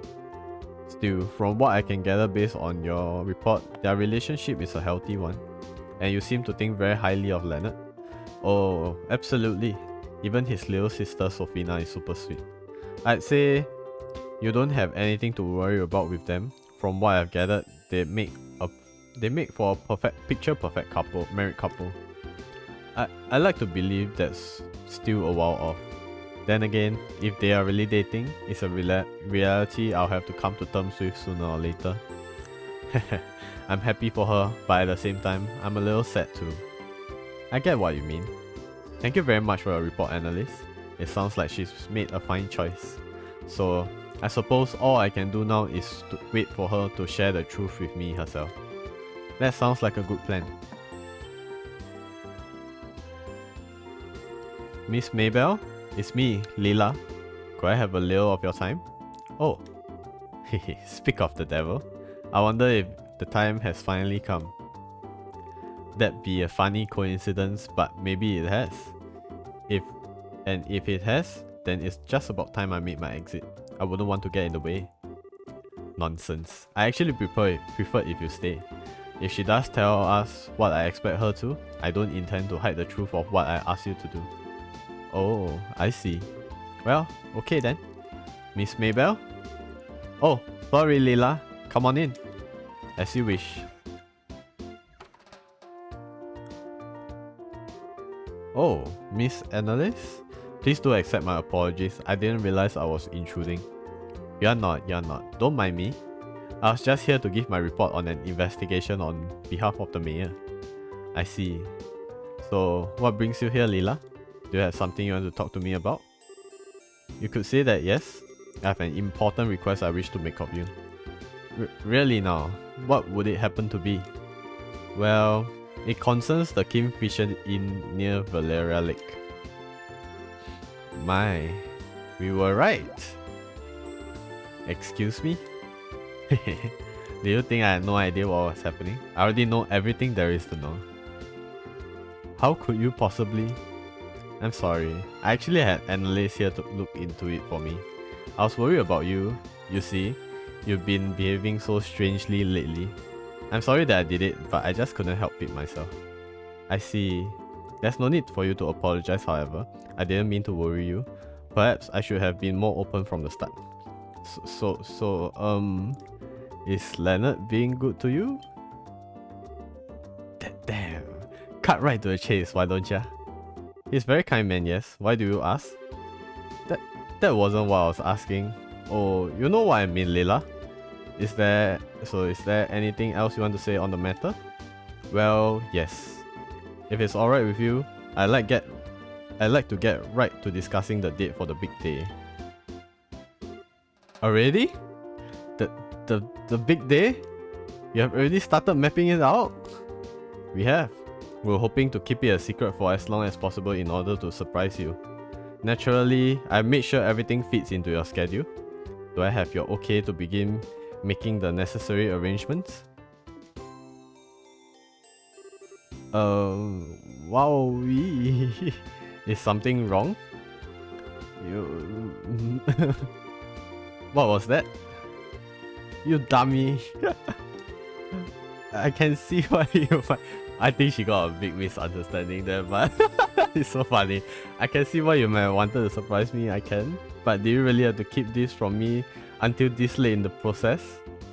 I mean, you have got a right to your own private life and you don't have to share everything in that with me. I'm not saying you have to, but I can't believe you would decide something so important without consulting me even once. Do I mean that little to you? Besides, you have only been going out for about a month. Aren't wedding bells at this stage a little premature? This decision is going to impact you for the rest of your life, Leela. You understand that, right? I think you should calm down and listen to what she has to say, Mayor Maybell. I'm sure she does understand and has her own reason for decide. I have a horrible feeling that there is a very grave misunderstanding taking place here. You serious? Just what are we misunderstanding? The arrangements I have been making are for your next vacation. You have been so busy lately that I have thought you really ought to have one, so I've been making the necessary arrangements in secret. What? You mentioned before that you would like to visit the famous Kingfisher Inn once, you see. So when Leonard needed to come to Bose Market to do some shopping, we decided to use the chance to meet and discuss about how to go about this. I hadn't realized my actions were causing so many problems for you. Whoopsie. I worry about you sometimes. Besides, I have no intention of getting married before a certain mistress of mine, which doesn't seem to be anytime soon since she makes a hobby of turning down countless marriage proposals in favor of devoting herself to work. It's not a hobby. It's because I have so much work on my plate that I don't have time for marriage to be on the brain. So there's nothing between you and Leonard? Nothing at all? Everyone says you two have been getting along so well. I'll admit that he's a lovely man, and one I have a very positive impression of, but I've never considered him a potential partner, not once. Why? All girls your age experience romance at least once. It wouldn't be right for you not to do the same. This isn't something I intended to come out and say, but it seems you leave me with no choice. Right now, the most important thing in my life is your happiness. I'll put that over anything and everything else. Ensuring it is my greatest joy, my very reason for being. Until you have decided upon a partner to supplement that happiness, I have absolutely no intention of looking at anyone but you. Oh my god, is there a proposal to her? That sounds good too, no? I do appreciate you for worrying about me. If it's my happiness you want, I ask that you focus on your own happiness first and foremost. And yet, like clockwork, I see you disregarding your well-being and taking on far more work than is humanly possible. Fine, I get it. Now that we can put the whole marriage thing behind us, I will accept your offer of vacation. So feel free to proceed with your plan. I'll leave arranging the schedule to you. As you wish. Then, if you will permit me to excuse myself, I shall. Good day to you too, Miss Annalise. Oh. Got bamboozled. I'm really sorry. It looks like my research may have been a tad incomplete. Don't worry about it. I don't think anything was wrong with your report. All of this was due to me foolishly jumping to conclusions. I can't believe I ended up giving her yet another excuse to lecture me. It's no big deal. I gotta admit though, I am jealous. Jealous? Ha, you never heard that? Anyways, I'm sure I'll see you around. You two look great together. Oh. Oh, is there a hint to something? Oh, Annalise. Hehe, what a day. I feel almost ashamed to be this relief over all of this. I don't know if I'll ever be able to manage without her by my side. It's a cute one. A very silly one too. Like a mother. Yeah. Bloody meatballs. Oh my god, you paid 50k and you earn 100k. And you earn 100k? Wow, that's double. Woo! Investment, man. Investment. Alright. Off to the last door for the day. Renee. I think this is for Renee. And we will end off after we do finish this door. Because I also don't know why, but yes.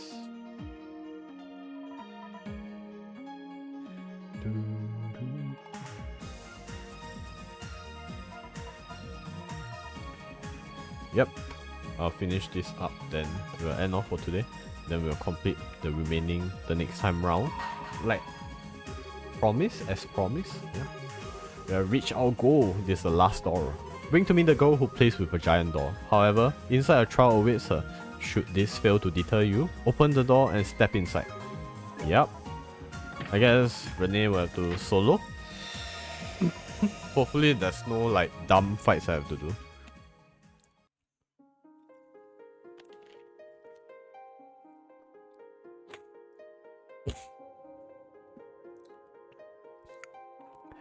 Let's go.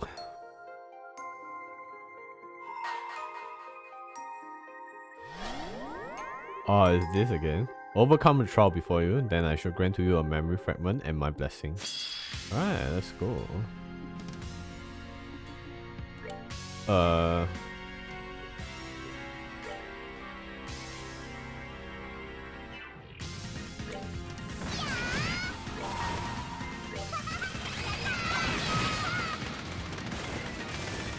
Oh, okay. Not bad. Nice. You have overcome the trial. Thus, I shall grant to you a memory fragment and my blessing. Let's go. What part of Renee's memory will we be doing this time? Is it after the one where she outrun away? Loading. Complete. Or is it the one about her getting Patermater? Or is it about her Patermater? Patermater. Gordius Class Tactical Archaism Development Plan. Author 13 Factories. Codename Patermater. Plan overview. We intend to develop a cutting-edge archaism that inherits the DNA of the rest of the Gordius series while containing a more advanced control system. It will retain the same tactical effectiveness that was the primary development goal in previous models while allowing for more flexible and precise strategic usage as well. Effective radius. The archaism is intended to be accessible across the whole continent. Powerful main and sub-engine should allow it to operate for several years without resupplying. Wow, that's powerful. Autonomous combat ability. The use of the mass integrated orbital arithmetic logic unit will allow for advanced autonomous combat and effective identifying of targets. In addition, the archaism control system will make use of the operator's nervous system, allowing for reflexive, instinctive movement in combat. The operator will communicate with the archaism without being in physical contact with it. This will require a compatible candidate to be found and chosen. Dimensions. Ooh. Height and weight. Overall height 15.5 arch. Unit weight 55 thorium, 68 thorium when fully armed. Armament. The archaism's primary weaponry will be its orbital energy cannons, but it will have other kinds of orbital weaponry and even several gunpowder powered weapons as backup. It will also have a revival system which will use an ointment to generate healing energy to heal or revive its operators in times of danger. Armor material. The armor plating will be made of using Cardaligon alloy. Cardaligon is the most fitting material to use given that it is the most capable we have access to in all regards. For data regarding strength, see files in Gospel Plan.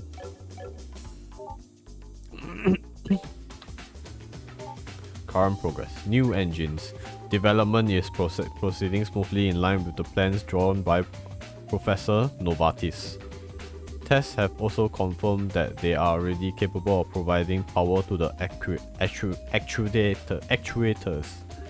However, the professor has raised concerns about the low responsive of the flight engine. This is especially true for the anti-gravity generator.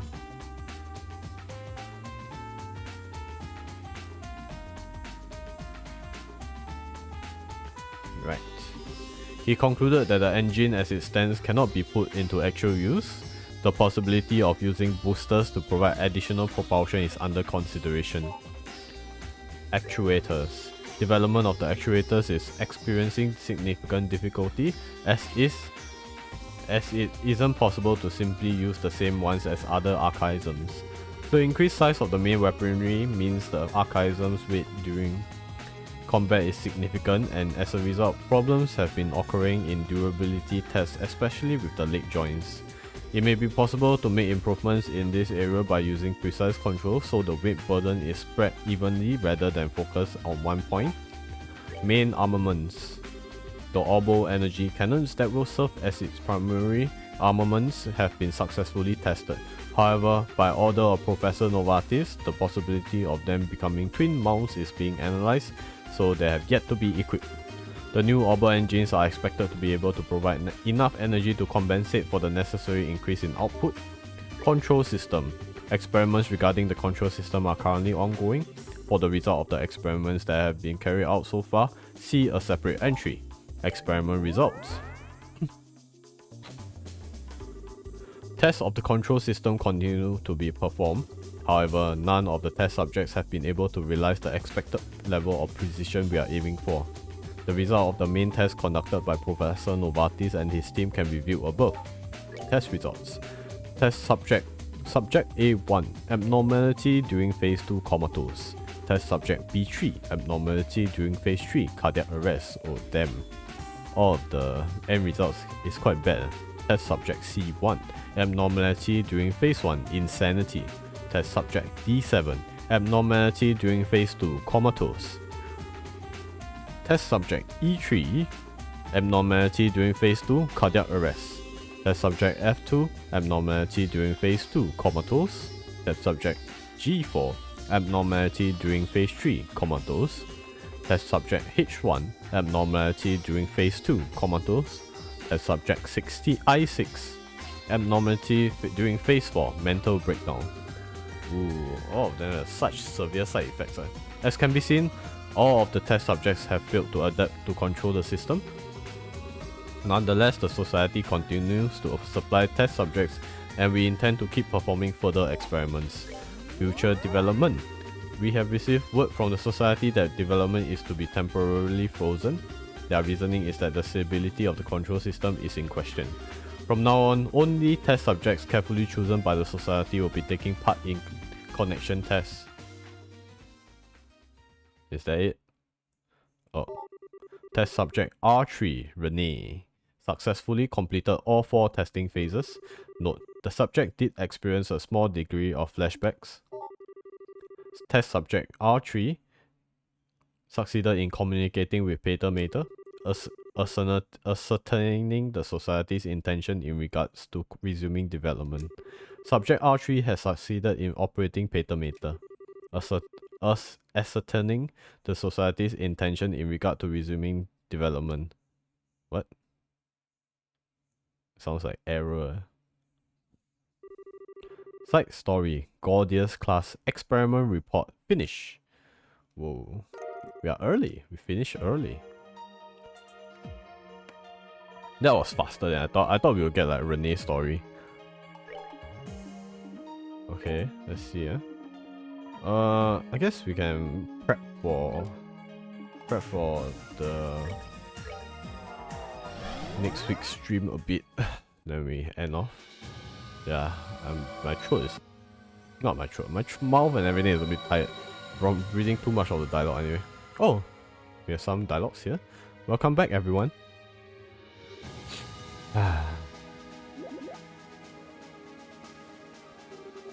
If you are feeling tired, you should go and rest. We don't want your judgment impaired when we need it most. I'm not tired at all. I've just got something on my mind. Oh, and what might that be? Well, I suppose it can't hurt. Let me give it a try. Wait, she can call out Pater Mater? Pater Mater!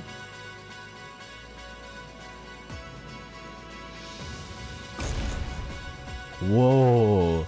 What the? Haha, I knew you'd come. Pater Mater, switch to standby mode. Right, that's that.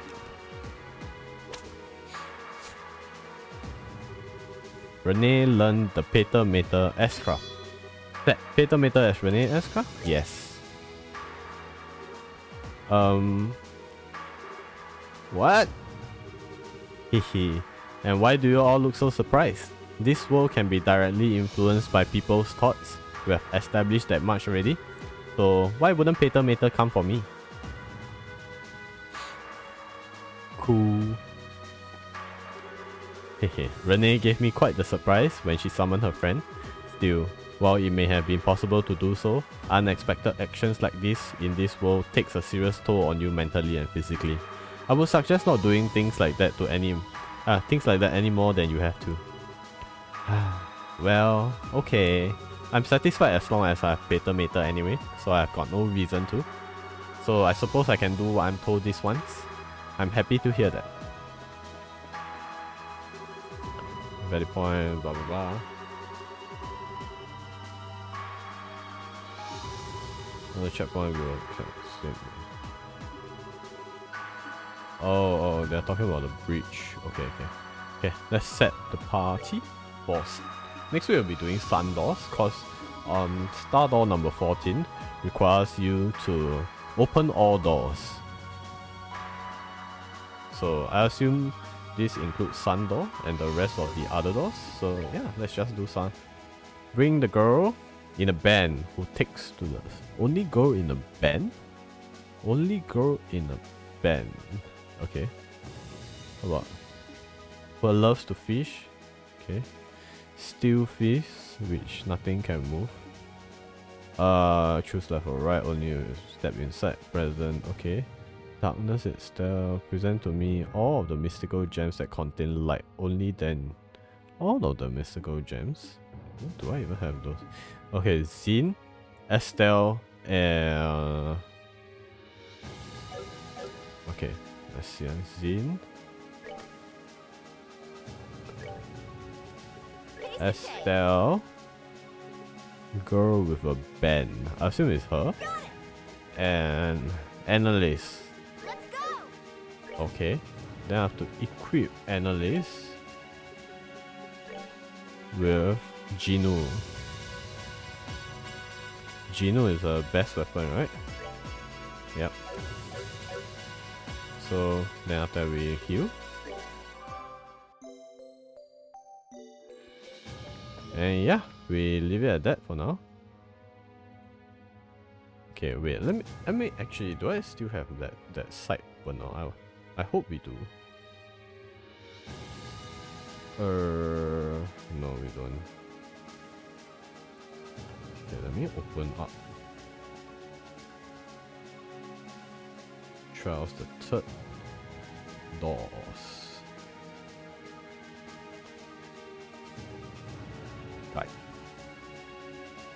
I think it's... Oh, okay. Should be this one. Yep, it's this. Okay, so we have Star Door 7 until 11. Okay. It's Sun Door. Requirement Josette. Yeah, okay. Requirement Zin.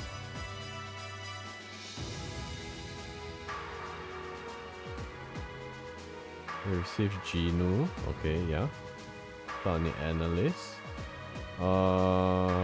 Requirement Destiny card. Do I even have it? Item. How to even check? Is it a item?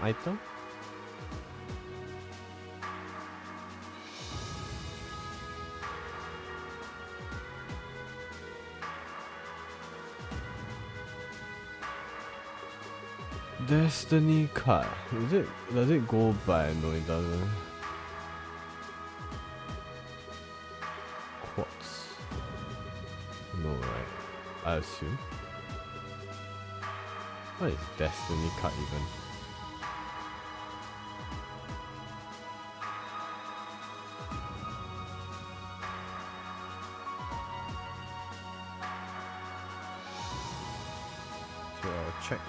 I'll check that later. Sun Door 5. All level 5 quartz in inventory. Okay, let's check that quartz. Topaz.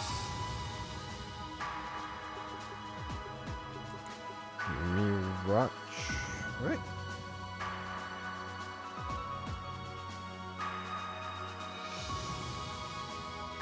Gold gem. I don't have silver though. Onyx gem. Wood gem. Green gem. Emerald gem. Okay. Ruby, sapphire, water, topaz. Ruby, sapphire, water, topaz. Okay, so let me see. Let me see who has what. Time quad, silver gem. Okay. Can remove this. Yep, I have all the gems. No, I just need an item. Destiny. Is it an item though? Let me see. No, I don't have. Wait. It's not ingredients, it's not book.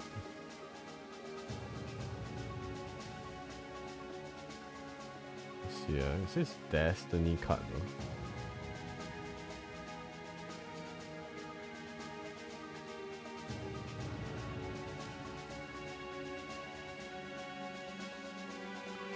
Trials letter.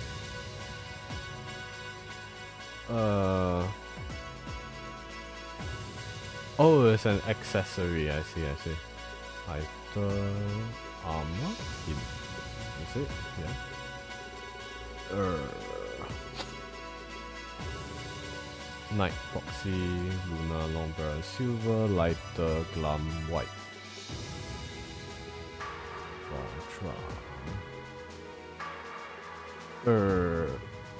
No.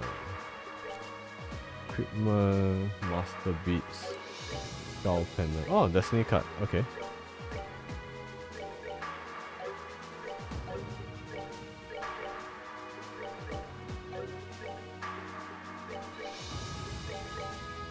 Okay, I got all the requirements I need now.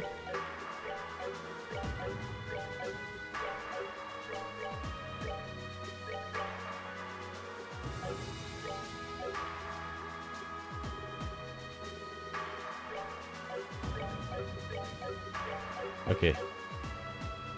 Alright. Let's say we can do the remaining ones next week. So next week we'll be doing Sun Doors 1 to 5. And yeah, the following week we'll be doing the remaining Star Doors, which is 11 to 15. So yeah, I hope you guys enjoy this stream. It has been a great one, albeit a bit tiring cause it's been continuously dialogue after dialogue, and yeah, my mouth and throat hurts a little. So despite me feeling the itch to actually continue on, I feel like it might be for the best that I stop for the day. Yeah, every time I do this trial stream, it pains me. I can't sustain long for this stream, unfortunately. Is it the sign of getting old? I wonder, man. But yeah, as usual, I'll just post my socials, my Discord. So it's not popping out. Is the stream element dead? Oh, you know, it's just a bit delayed. So yeah, if you guys are interested in following through and getting some stream notifications from me, do follow Twitter and Discord. Probably Discord for ease of access, cause I sometimes forget to post when I stream on Twitter as well. So yeah.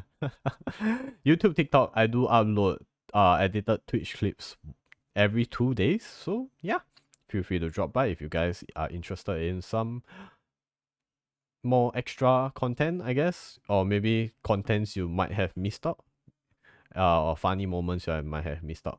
And Vods is just Vods of Twitch stream, and Cut is the umbrella of whatever links I have as of now. So yeah, feel free to drop into those links and take a look around, dig around if you ever want to. But other than that, let me put up my read message first. And me sub-read message. And let me go and search for who do we read tonight. Because I have no clue yet. Let me see if anyone is actually playing Trials, I guess. As always, as always. These are always my search. But it might be a bit tough cause I usually just read VTubers for this, but if there's no VTubers that are doing trials, then I probably won't be reading. Oh. Yeah, all of these are cold steel. Let's avoid cold steel. It's cold steel 4, man. I'm still like 6 games away at the very least. So yeah, let's rate someone. Someone we haven't rated for quite a while, I guess. Oh, K. K is playing. Is streaming. What a rare occasion, eh. Okay, let's give its K a rate. She's playing Maple Story. Oh man, what nostalgia we have here.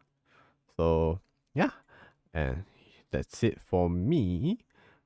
Let me set up the rate. Okay, so yes, I'll be going off. Hope you guys have a good day, have a good rest wherever you guys are. I'll see you on Sunday and other times whenever I see you. So yeah, have a good day, have a good rest wherever you guys are. Bye bye.